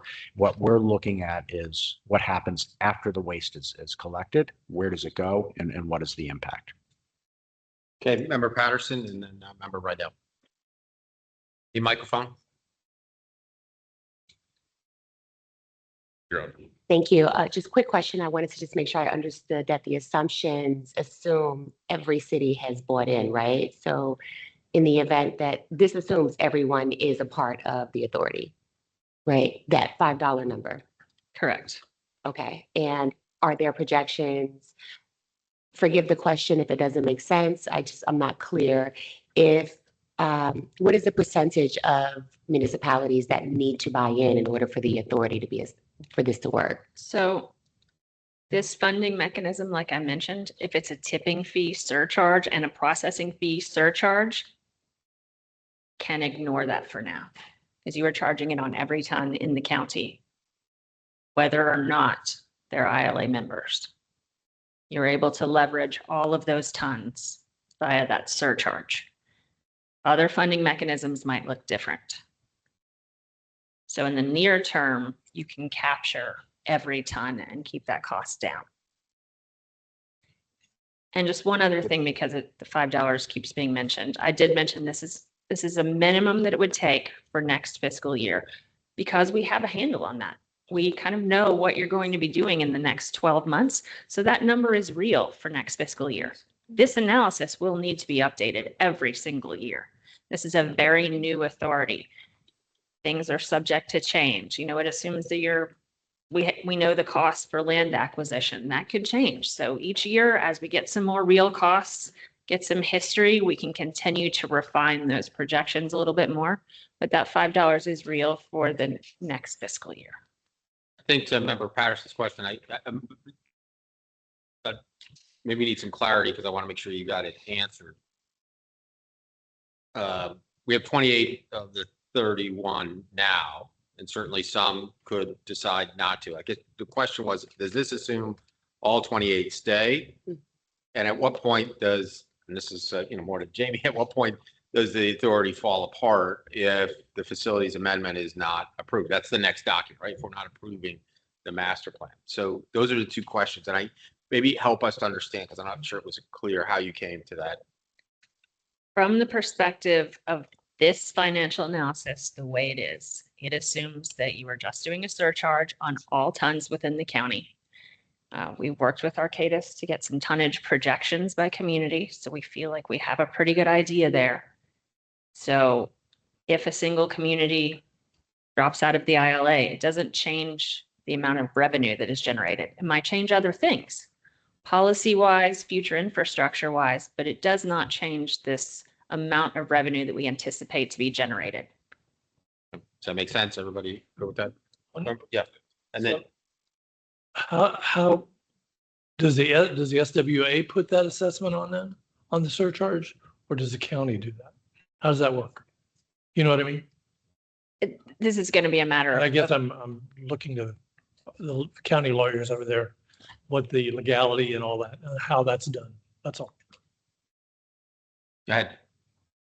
It's municipal based, but the question is, I think what everyone's trying to struggle with, if you have, Main Street City saying we're not participating in the ILA, does this projection of $5 change for the 28?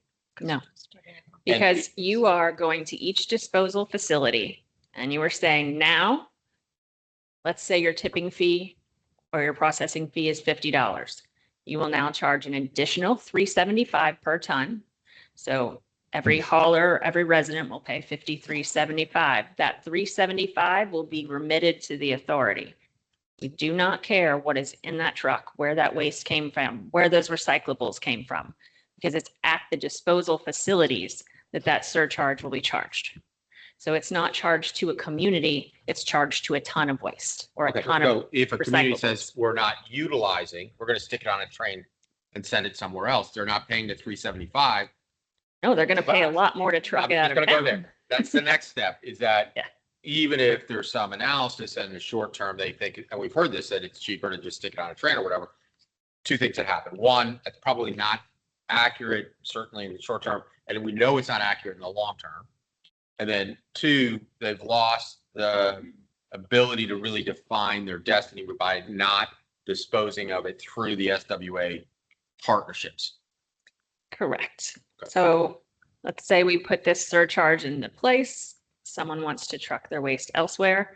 What you would see in reality would be the revenue coming in for next fiscal year would be less than anticipated. So when we come back and we update this analysis next year, we'd have to readdress, now that we know the tonnage that we're actually seeing coming to these facilities, how much do we need to adjust that expectation?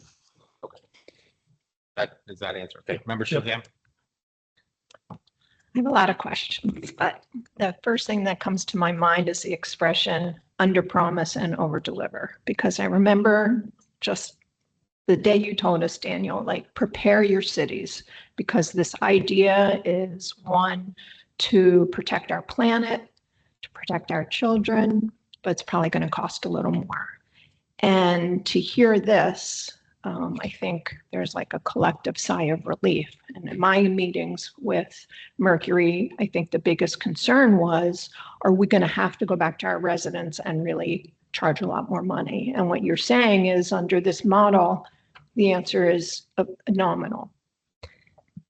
Keep in mind that up until we established that there was adequate capacity to handle all the waste within the county, we were modeling acquiring land and constructing 3 transfer stations and operating them.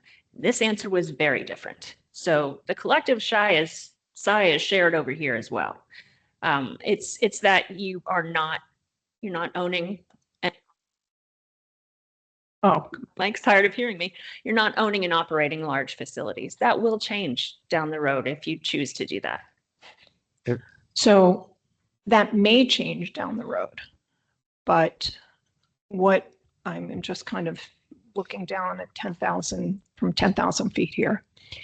What it seems happened was you had, and I credit Todd in part for this, You had a lot of ideas out on the table early, and certainly the residents that have repeatedly spoken here.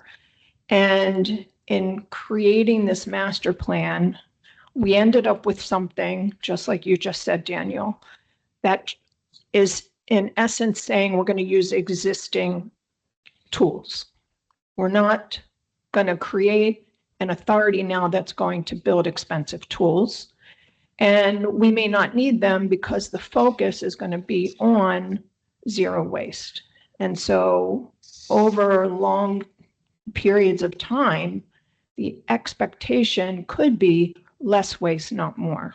So it just seems like what I'm hearing is because of a massive shift in the direction from day one till today, is that how we went from an expectation of this may cost more to an expectation now of this is going to roughly cost the same? And then the second part of that is that as Vice Chair Furr was saying, member benefits. If you are part of this group, you're getting the bulk discount, basically. Is that what's happening? Essentially, yes. And I'll just remind you, several months ago, we were on a path of going out on the street for yard trash, recyclable material, and disposal capacity. We still intend to do that, right? We're dealing with collection contracts that have various provisions and contract expiration dates. And the model anticipates the process to align that. But if this authority exists beyond, that becomes the mechanism, those contracts on the processing side, right? So that's exactly my next question. It seems like the other kind of maybe thing that we didn't discuss early on is the need by virtue of contract terms to ease in over time. So every city has something slightly different. And we certainly, and I think most cities here are doing this, are telling your public works folks, that the contracts have to include provisions in them that accommodate whatever the solid waste authority is doing. And when the current contract expires, it has to then be put out on the street with whatever is happening here in mind. And so what I think I'm hearing you say is that because you could ease in over time, you have kind of like a runway that you have many years because of those contracts. You have many years before we can even anticipate future costs because we're all not joining at the same time. Is that? Yes, with the exception of the administrative costs of the authority and the development of the robust education and outreach program. Right. So we started with, that's what the accountant shared earlier. There's a fund balance today. So we're not starting at zero.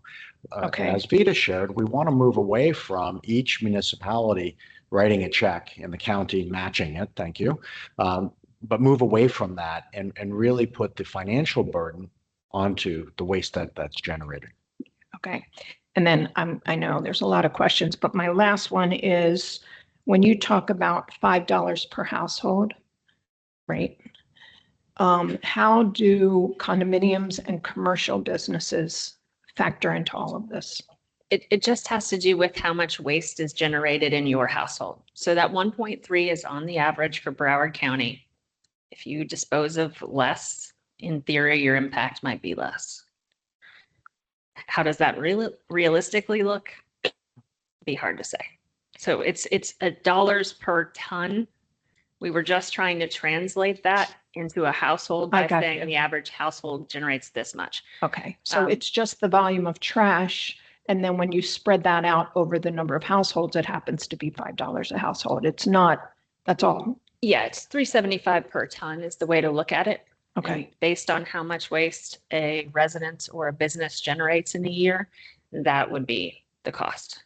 Okay, great. Yeah. Once again, your presentations are so clear and I just want to commend you. Great job. Thank you. Mm-hmm. The one component that, just to follow up on the zero waste, right? It's just maximum diversion is what we're kind of talking about and maximum processing, but zero waste doesn't mean there's no charge left, right? We're just changing how we process unless the behavior changes at the shelf as number one, right? Because you're still processing the commodity. The issue that we can't really on mute there. what we can't seem to quantify is the dangers of not doing this, which is we have limited landfill capacity. If we don't do this, your cost of processing is going to go up dramatically. We're closing one landfill. We're going to have to put on trains. Is there any way of showing, I'm not going to call it parade of horribles because that makes it sound like just fear, but is there a way of understanding what the risks are of not doing this? Financial risks. Great question, but I'm going to rely on history. We can look back at the last year that the Resource Recovery Board system was operating, right? And we could reasonably escalate that cost out to today. There was a belief that by working alone, right, sort of working the system, the individual members could do better.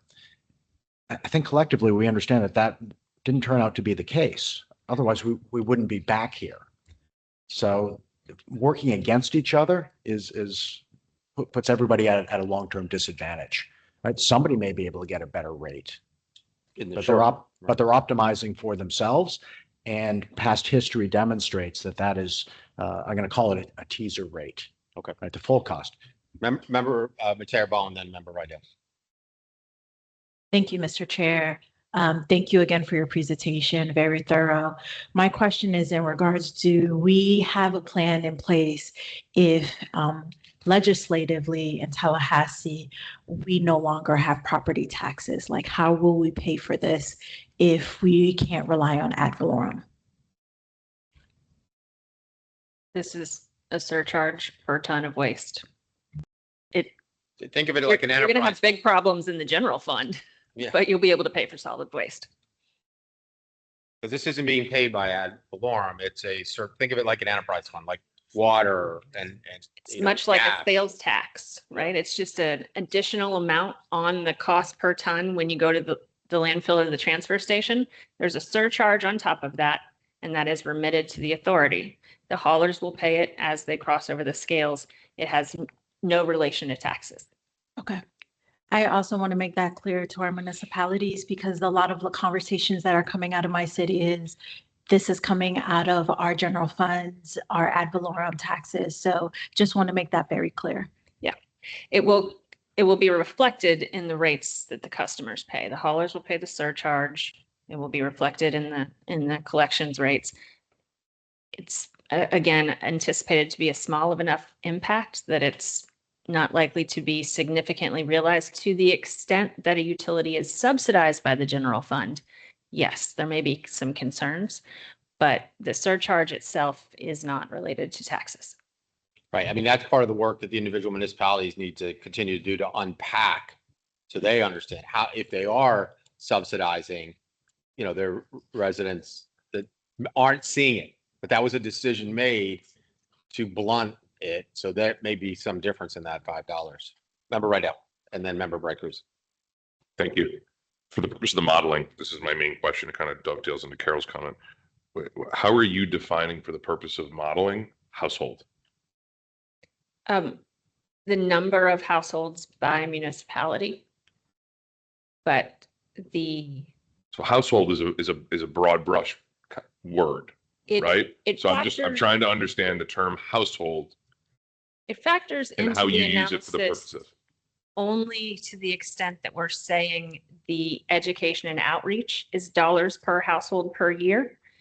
As far as the framework for the surcharge, that's just looking at total tonnage within the county.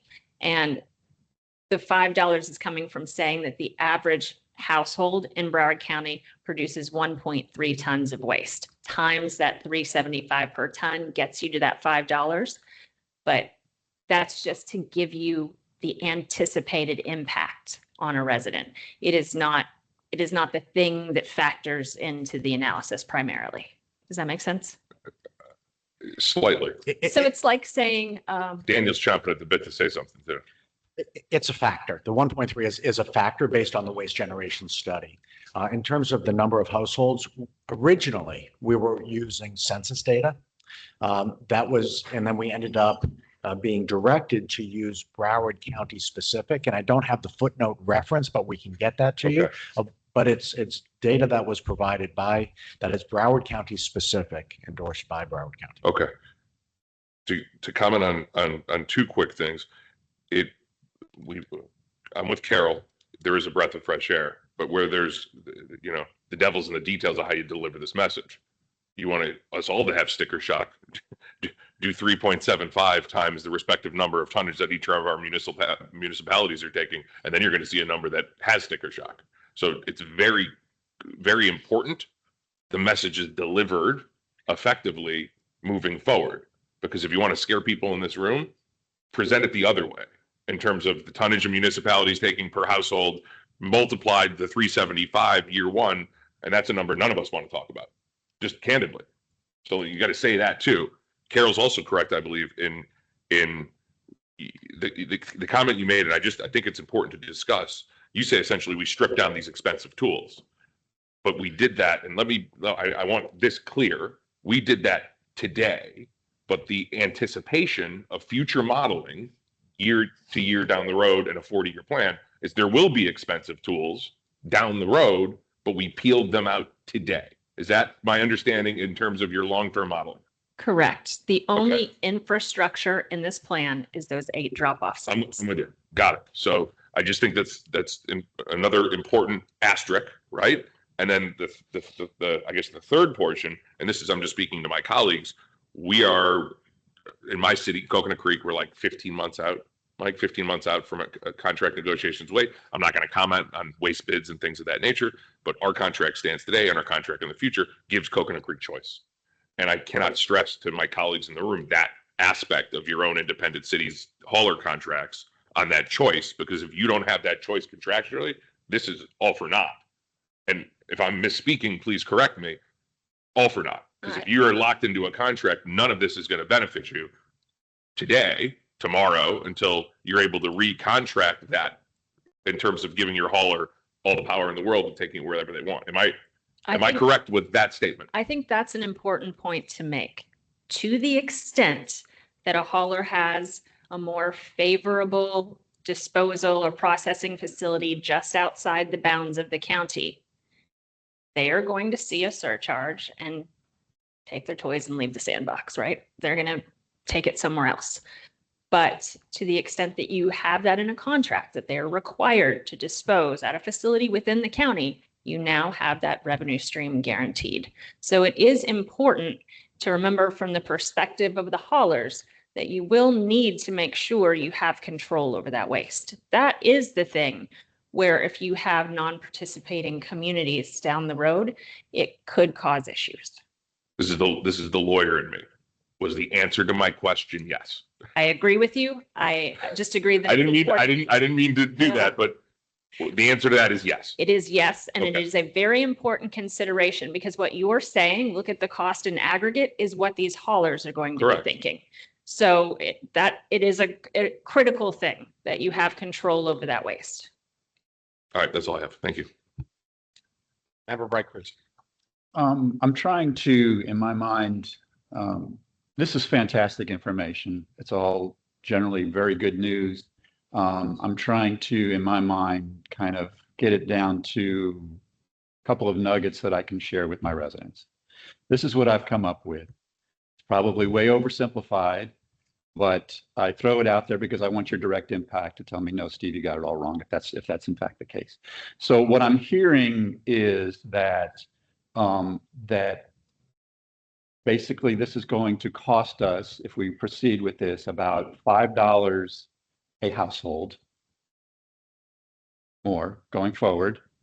And for that, what we get is the potential of $30, $40, maybe $50 a ton less through our negotiating power and what it's going to cost us to process the waste. Maybe. Right now, we don't have flow control, right? Right. With flow control, we can then go out on the street and get binding long-term costs.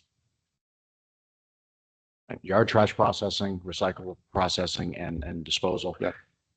there's a lot of variables in this. The county has a contract, right, a global agreement that has certain conditions. Not every member of the authority has access to that. So we're making sausage. We're trying to line everything up. Right. But in the process, set expectations of a revenue mechanism, what that impact will be as we move into steady state. Right. I think we've been clear that it does not include the authority owning significant assets. Correct. It certainly doesn't contemplate what if we reach a point and the behavior change doesn't materialize? What do we do then? Well, there's different approaches. Some are more acceptable than others. That's a policy matter, and we can set the intention that may be a consideration in the future, but we can't predict we're going to reach that point. We're all a bit, we're all committed. We're enthusiastic. We're idealistic that with the right approach, we can start to change behaviors. Correct. Correct. I get that. And that's why I specifically said 30, 40, maybe even 50, because we don't know what that flow control is going to be. We don't know what the negotiations are going to be. But that's the goal, right? The goal is to have more economic power to negotiate a better rate than we can go individually, as individually meaning individual municipalities. And so what we're doing is paying this nominal amount. I'm going to call it nominal, although obviously when you total it up over the whole county, it's a very large number, but a nominal amount to give us the opportunity to negotiate at from a much stronger position to obtain a much better price that we can all share in. Correct. So is that the numbers may need to be tweaked a little bit, but is that kind of the base nugget message that we want to deliver? Yes. Thank you. Yeah, I mean, I think it's hard for a lot of us who understand, risk and thinking beyond even our own terms. The major component of this is we're flattening risk if we all work together, right? We're flattening the catastrophic risk of running out of landfill, having no more capacity, having to stick on trains, far more expensive because there's no other option. And it's hard to quantify. Yeah. It's been galvanizing for us because we know that we don't want to be subject to the vagaries of the industry. We've seen when the collapse of a propped up recycling industry, and we didn't have the capacity here in the county. We talked about early on, the early discussions long before any of this or sunshine or anything like that, was how do we control the assets ourselves, right? Simple one was how do we go build our own plant? Well, while we've been trying to keep ourselves together, they built it and it's got the best technology and it's going to work. And so now we don't have that assumption that we were building in. Doesn't mean that going forward, there won't be that risk of price increases or something that happens and we have to pivot. But what we do have, at least at that point, is the maximum capacity through flow control to perform the rate analysis and the structural analysis necessary to say at what is that pain point at which we say, no, this is better for us long-term, like any other investment that we would make. Outside of that, we cannot do that. Southwest Ranchers and Sunrise can't get together and say, let's go do it. It just won't work long-term. And I think that your point is really well taken of how this gets communicated to the community that may not be as concerned, right, about what it means 20 years from now. The policymakers can't strip ourselves away because we failed that 50 years ago. We know that. We know that when we communicate about this, when we look at Palm Beach County, we say our four folks kind of messed this up. So there's no way to really quantify that. It still has to be part of the message depending on who we're talking to and who's sensitive to that. And then ultimately, we know from the advocates in the community, the alternative means that we're not recycling, that we're not processing, we're not diverting. And they become the advocates on the issues that may not be entirely focused on the price per household, but the longer term impact on the planet and the environment. And that becomes their messaging. So the point being is that there's multiple messages out of this, one of which is definitely that this is not catastrophic in terms of what we're projecting in cost, in large part because we're not building a darn thing except the drop-off centers. Is that, okay. I have one question. I have one question regarding that, because there are, even though we know that new facilities have come up, what I have always been saying that would be going at the Broward landfill is us standing up a yard waste program and a glass recycling and a C&D. Are those costs put into this? Of course not. We want the county to pay for that. Exactly. But, okay, so they're not. So, okay, so at some point, I guess we have to figure out if the county was going to stand up those facilities, and I'd like to see that happen. I second. Oh, I thought it was. But I know, but they do. Obviously, the county isn't going to stand up those unless they know that the flow control's there, and people are going to bring stuff there, and to make sure that that it will be able to bear the cost. Well, and this goes back to Member Rydell's point that the contracts are going to have that flexibility to direct disposal. Yes. Across the commodity Right. streams in order to justify the economic investment. Right. And whether it's you or anybody else. He's going to have to do that. And I'll tell you why, because and this is why he said no to your question, and maybe I'm crazy. There's no competition. When you have a market with no competition, that we're agreeing for all these long-term contracts with essentially, hey, Bill, one vendor, right? What's to stop if let's just say this amazing new recycling facility is at 100% capacity and we're getting great rates? You're not going to see that reduction because there's no market competition. So the county's going to have to act, or the solid waste authority, long-term, to create assets to maintain at least some degree of competition to bring down and keep rates reasonable. Because if we put all our eggs in one basket and there's no other baskets 10 years down the road, we're screwed anyway. I will share that there's two levers that the authority.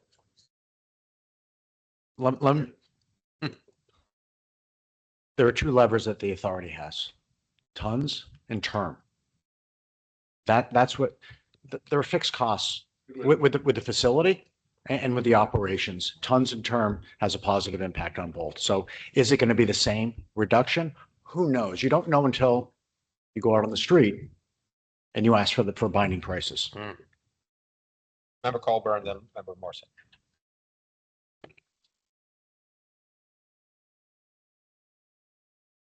I may be going back a little bit, but I do need to understand. Currently for my city, we have a collections contract, and then that collections contractor has disposal contracts. The $375 per ton is what will have to be paid on that disposal when they use the facilities. So that would have to be passed on for the collection. Correct. So therefore, but you're saying it will be an average of $5, and I guess it's an average of $5 per household. So if we do have municipalities that are absorbing that cost within their general budget, then something like property taxes cut will affect that. Correct. To the extent that you're subsidizing those charges for services, there will be an impact to the general fund. Right. So, but increase in collections, there could be other factors other than just a disposal. So there could be an increase in the cost of the collection as well. And that will also increase the cost to the households. If you think of the cost of collections, it really includes collection cost and disposal. That collection component largely being labor, it's the most expensive part of that. And the disposal largely being the tipping fees or transfer fees that are paid at the facilities. Same for processing fees. So it kind of gets confusing. The disposal component of the collections rate will go up. But you may just see it as your collections cost is increasing. Right, but the collection cost could also go up separate from the disposal cost. There's nothing about the nature of collecting that waste that changes. It's just a fee paid at the scale at the disposal or processing facility. It may be expressed in saying your collections cost is increasing if that collections rate is the whole rate, including a cost to collect and a cost. to Not dispose. for the 375. I get that 375 is just disposal. But in terms of the household, you said $5 per household. I'm saying that there could be additional costs that are not related directly to the disposal, but the collection. If you have a collection contract, if you have new containers, you have new trucks, or whatever that collection contract looks like, that's also being passed on to the household. It's one and the same. Well, I don't So- think it is. I think the breakdown, if I understand, right? So hauling is hauling, right? Leave aside that they say, well, we need new trucks because you've decided to have something picked up in a new way, right? And we're going to charge you more, right? Remember when we went from dual stream to single stream, we were told we're going to save a bunch of money, and whether we did or we didn't. There was a component early on, which we pushed back on Daniel on this, which was with waste reduction, you may find yourself reducing the number of hauls, right? That's a upfront behavior. That's a flip But side. that, but we pushed that away because we said, wait a second, no way are we putting in this that you're going to go from 2 a week to 1 a week because people will go nuts. How are you going to pick up my garbage once a week? That may be a long term. To your point, though, if you stand up, let's just say composting, a county-wide collection of only composting, there's a new collection contract. Theoretically, assuming the cost is not much different to do it, and the cost of hauling, right, is also the distance to where you have to go, perceived wait times for it. Are you having to go across the county? Are you getting to a transfer station quick enough? But if you're moving one solid waste from one truck to another, there can be a change, right, because of the trucks. But that's just going to be individuals we go forward to try to figure out what facilities exist. Ultimately, through this, collection should not move as long as we've maximized our contracts with the transfer stations so that you have the quickest route to, and in some cases, perhaps even direct drop off if available. That can reduce your hauling costs. Or it may increase it, but it reduces costs on the other side. So collection we stayed away from because, you look at a Deerfield, it does its own collection. Individual members may get there eventually. But right now, in terms of how to predict that, that's not part of this component. It's just the Right. processing. And my concern is communicating to residents, because the residents, they are not just looking at disposal or collection. They're looking at one bill that's coming to them.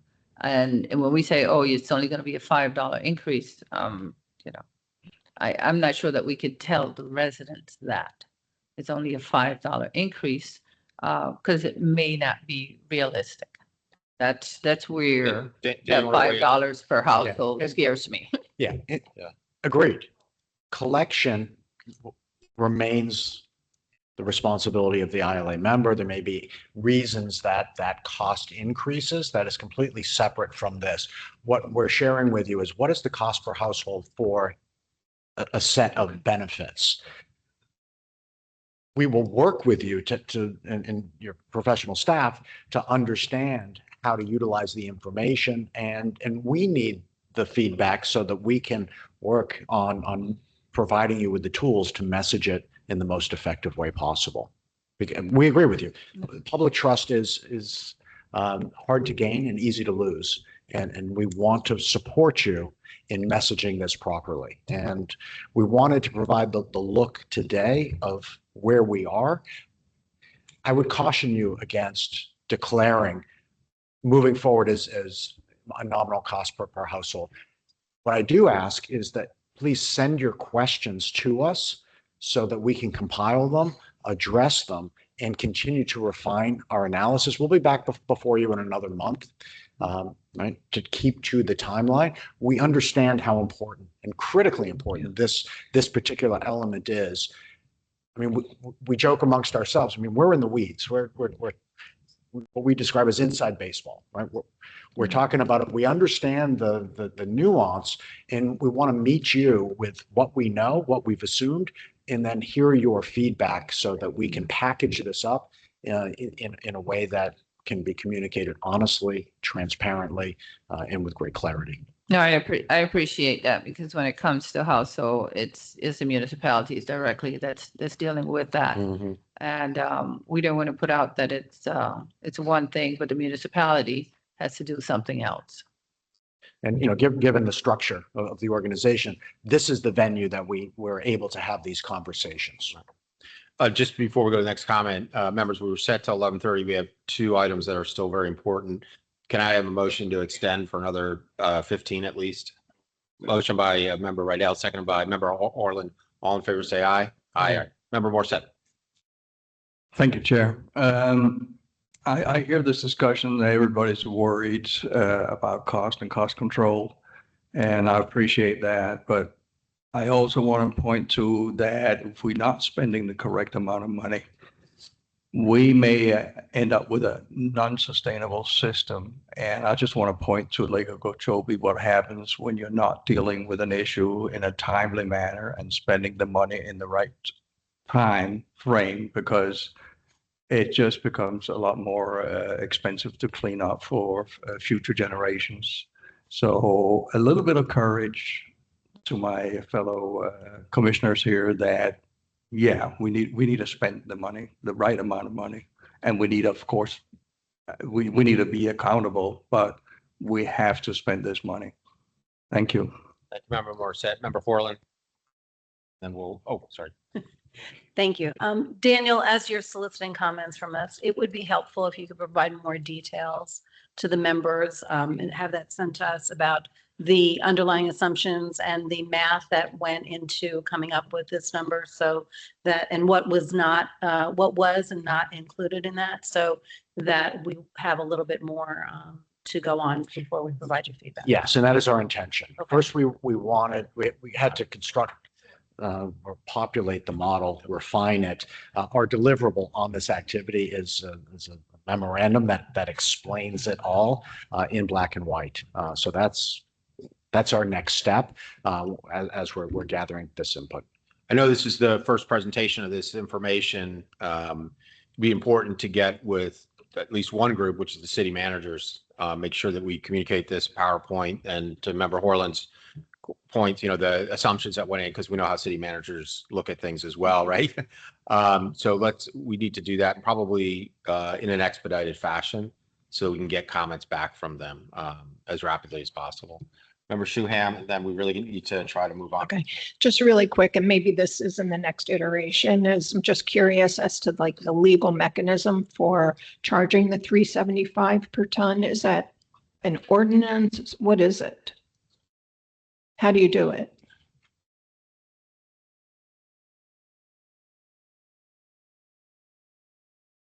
All right, so that's something for Jamie to answer. We'll have to have a question and answer on that, what the mechanism is. So yeah, that's a good thing about lawyers. Tell you how it looks, but regarding exactly how that plays out legally, you don't want to ask me. Okay. All right. Sure. Remember. Okay. All right. Thank you very much. We'll get a copy of the new PowerPoint that was done today and the assumptions that member Orland has requested. Yes. Thank you. All right. So 2 issues left. The the facilities amendment draft review. This is a big document that's been sent to you all. There's some outstanding areas that the attorneys are still working through. I know that there's been some interest in how to get here and get it. This has taken a lot of work, particularly to get a document that's going to survive time. And I'd suggest with the limited time we have here today, 2 things. 1, to review this and get comments back that you have to Mr. Cole. And then 2, to direct Mr. Cole to continue his conversations with the county. We need to get really through the remaining issues. There's not enough time to talk about today.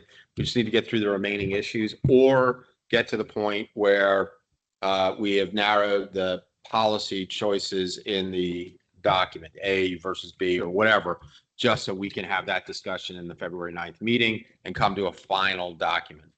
Is that fair? Sure. Okay, county's in agreement with that process? Yeah, that's fine. Okay. Any further discussion on that? All right, let's move then to where we are with respect to Mr. Storti. I've had the opportunity to speak with Todd, and he's also generated kind of an outline that he gave to myself and Mr. Cole of really the long-term responsibilities of what the executive director is doing. I think what we have to do, at least between now to February 9th, is make sure that the administrative, let's break this out, the administrative versus financial. The administrative matters are appropriately handled either with additional support services from either an individual or SES or somebody, as we continue to make sure it's seamless on the get to yes, but also the coordination for these meetings, what has to happen on communications, having somebody who can direct that. And then separate from that, obviously, when it comes to authorizing checks, we already have a backup system in place for this. Beam and I both have check writing authority. What I would not want to do is turn that over to an outside group, particularly one who's a vendor already with us. But rather, when it comes to this will probably take some extra work for Beam, is to coordinate how we handle the financial reporting each month, making sure everything's being paid. All that has to be done separate from what we deal with on the administrative. Is everybody conceptually, at least before we talk about how to do it, everybody in agreement on that? Okay. Let's talk about the administrative side of this. One option, particularly since almost every meeting that Todd's in involves SES or one of our consultants, is to see if SES has the bandwidth to provide that assistance and act on the administrative side, coordinating the meetings that Todd's having to deal with now. Now, as I understand it, he said that he can do all of this remotely, but I'm also mindful of what the specific medical issue is, and so it can't normally just rely on that fully. People pick up the phone and say, "Hey, Todd, I need this or that." That may not work as well. And I think we have, in fairness, it's good that you'll be available through the night, but in fairness, we have to have, I think, a primary point person that relieves some of that stress from you without interrupting the stream. So I offer that. I don't know if members have any ideas. I don't know if you've given this some thought, but Daniel, can you just come up if we were to ask you to kind of step in the breach for at least until the 9th to assist us on administrative issues, on communications, making sure stuff's getting out, overseeing Lisa and all the issues that she has to deal with. Some of the agenda items, which we'd have to work together. Is that something, one, that you have in contingency that we could do it as a kind of a change order just for this brief period? We'll talk about longer term issues secondarily. Is that something that is possible? Yeah, the SES team is committed to the success of the authority, and whatever you as long as it's above board, ethical, between the lines, we are here to support the authority in whatever way is beneficial. All right. Understanding all of the financial issues separate, because you have your own bill. We have to provide separate oversight. We can't have and just like all of you, I'll be relying on general counsel to keep us in balance, because even the appearance of a conflict is bad for all of us. Right. Member Newton. Yes. How about the fact that I know we talked earlier, and as the executive director can work maybe by the hour instead of how you're getting done now, or how we're going to work that part of it out. But I think it'd be easier because of all what's going on over the last few years. Even if we get 5 hours from you a week is most valuable. That'll help you so we can have our meetings. So I really want to make sure we can work however it works out. It's not us doing it, just between them, trying to make sure that we keep moving forward, because this is huge for us. And I understand your position. But I think if you can give us an hour, 5 hours, 20, whatever it is, I think it's more valuable than trying to run around and trying to find someone else at this moment to take his place. Just want to make sure. I think that's a great idea. I will ask for the members to give authority to someone to work with Todd, because the contract he has technically says he has to provide 90 days notice and all that. Clearly, we're going to waive these issues, right? This is I would think we would waive this, but we have to work. We have to work through that so that at the February 9th we've resolved those issues. but nobody's leaving today. So do we need to make a motion to waive?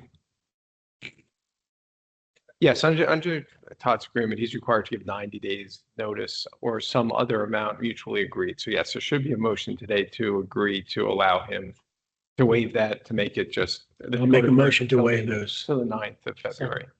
A motion by member Newton, second by member Farrar. Any discussion on that issue of waiving notice? All in favor, say aye. Aye. Okay. Any opposed? All right. So there's a number of other issues that'll have to be worked out. I'll leave it to Mr. Cole to do that, but I think someone should be directed to work through that with Mr. Cole and with Mr. Storty so that when we're coming back, what you should see on the 9th is basically, I won't call it a separation agreement, but an agreement that ties up everything that may have had to have been addressed in the contract. Is that fair? You volunteering? I will. Okay. Member Farrar has volunteered to do that. Okay.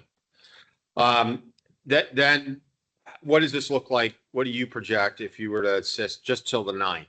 Do you have a cost estimate or something that we can kind of? No. Does that mean free? I didn't understand. I thought it meant the county pays for it. Yeah. I'm learning. Well, Sorry. Don't you go to the room. I'm sorry. You say it enough, you know? Oh my That was God. a cheap shot. I apologize. I can't take it back, but It wasn't cheap, believe me. Um, Come on, So, Daniel, take another drink. What I would suggest, if it's the pleasure of the governing board, is that we compartmentalize support. Right, I wouldn't want, and I know that the executive director has spending authority. He has agreements with other consultants that are providing specific services. I would suggest a modest budget that we would use our approved rates for the work that we're currently performing. And I communicate if the executive director, vice chair, and general counsel are working through the transition issues that I report to them. In terms of level of effort, I just don't know. I would rather be conservative, but not too conservative. But keep those dollars separate from the current work that we're doing. If we get to a point. To the members on that. You agree? Yeah, I think that can work. We can talk it through. I think we just need to have a pretty extensive talk here, how to figure this out. It's hard to do it on the fly, and I don't want to do it on the fly. So, Yeah, but because assume you're going to do it, and then a cap of some number, pick a number, 3,500, and we'll have to approve all of that come February 9th because we'll have more specifics. But just is that a fair proposal? Yeah. And again, I've got to be mindful that it may be much more than that. If the work is agreed upon, can we be compensated retroactively for anything that exceeds? And you will be notified. We're not going to wait till we reach that limit to say, we're going to about to be underwater. But I would like that flexibility to be able to provide whatever services are needed, but at the direction of. Yeah, particularly if the circumstances change and Todd's not as available, we'll have to deal with that. But we'll come back on the 9th. Is everybody by consensus okay with that? Yep. Right. Okay. And I'm happy, actually, I was joking. I'm happy to do all that because I have to work with Jamie on the facilities amendment anyway, which Todd has to be involved in. I'm fine. I'm fine with it. Okay. Just on the issue of his contract. Yep. Okay. Right. All right. So any further questions, comments? Yeah, I just want to thank, I haven't had a chance. Todd, I think you've been able to help us navigate through all this. You've done a great job. And, we wouldn't be here to this point if you hadn't been here. I think when, to Stephanie's point, when we were interviewing everybody, it was a big difference. You stood out among all of them. And I'm really glad we picked you. So I know you're going through some tough times. And I think all of us are hoping for the best for you. And thank you for everything you've done for us. Appreciate it. And again, I would emphasize to the members,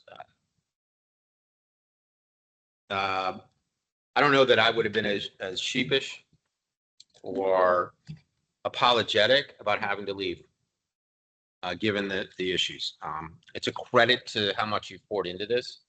And we've seen it from the public who thank you. It's not City managers don't get thanked by the public often, right? About their engagement and committing to what was important to them, what's important to this body.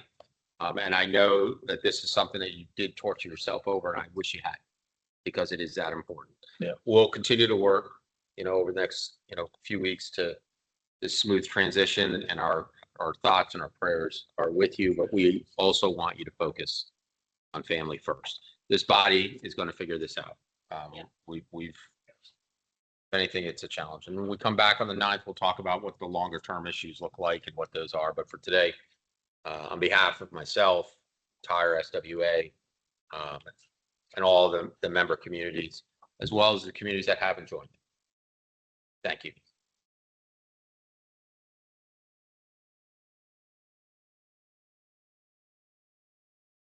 Okay. Any further business? Yes, just if I may, just a point of privilege. I just want to also express on behalf of the consulting team, our appreciation to you.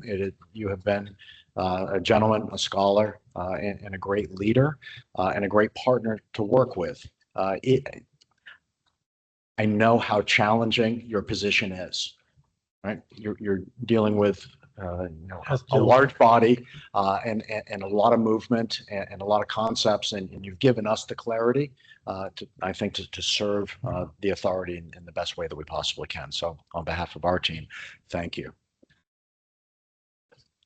All right, motion to adjourn. Well, all in favor, say aye. We're adjourned.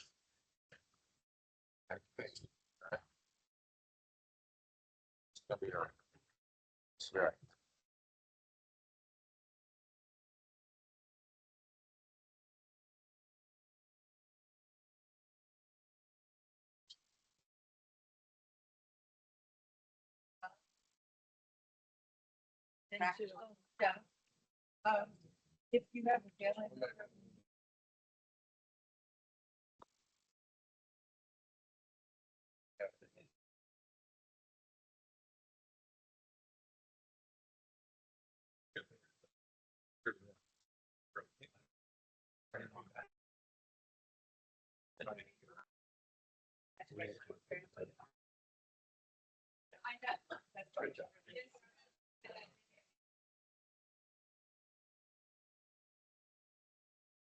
Oh, just wanted to.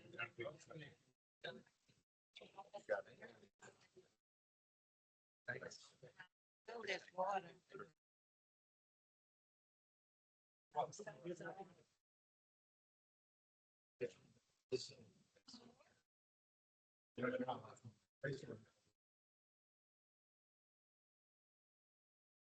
We wish you the best.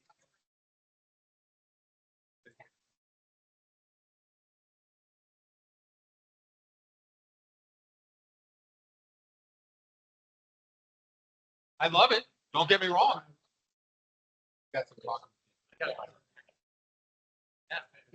I don't get it. That's your job to pull it off. And then be ready for it.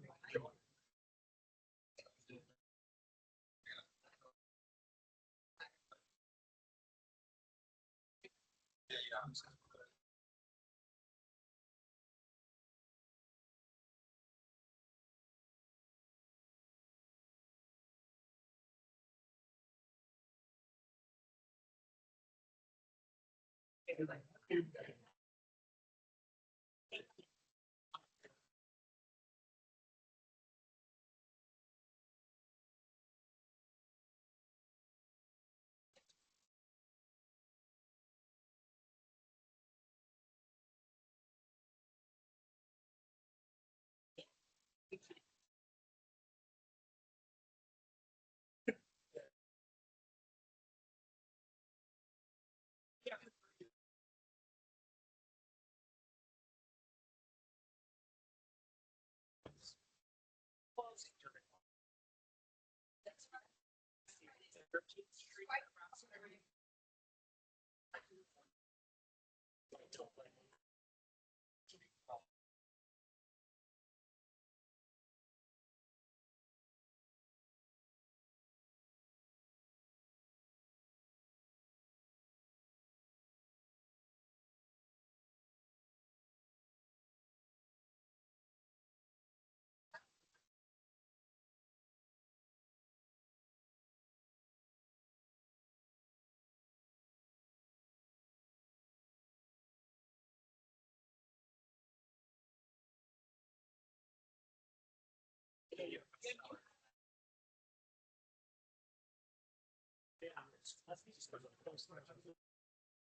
Okay.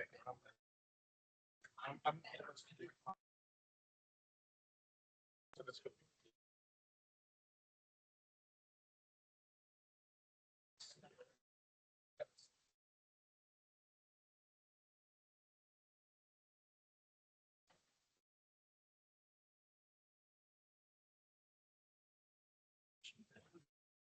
So it's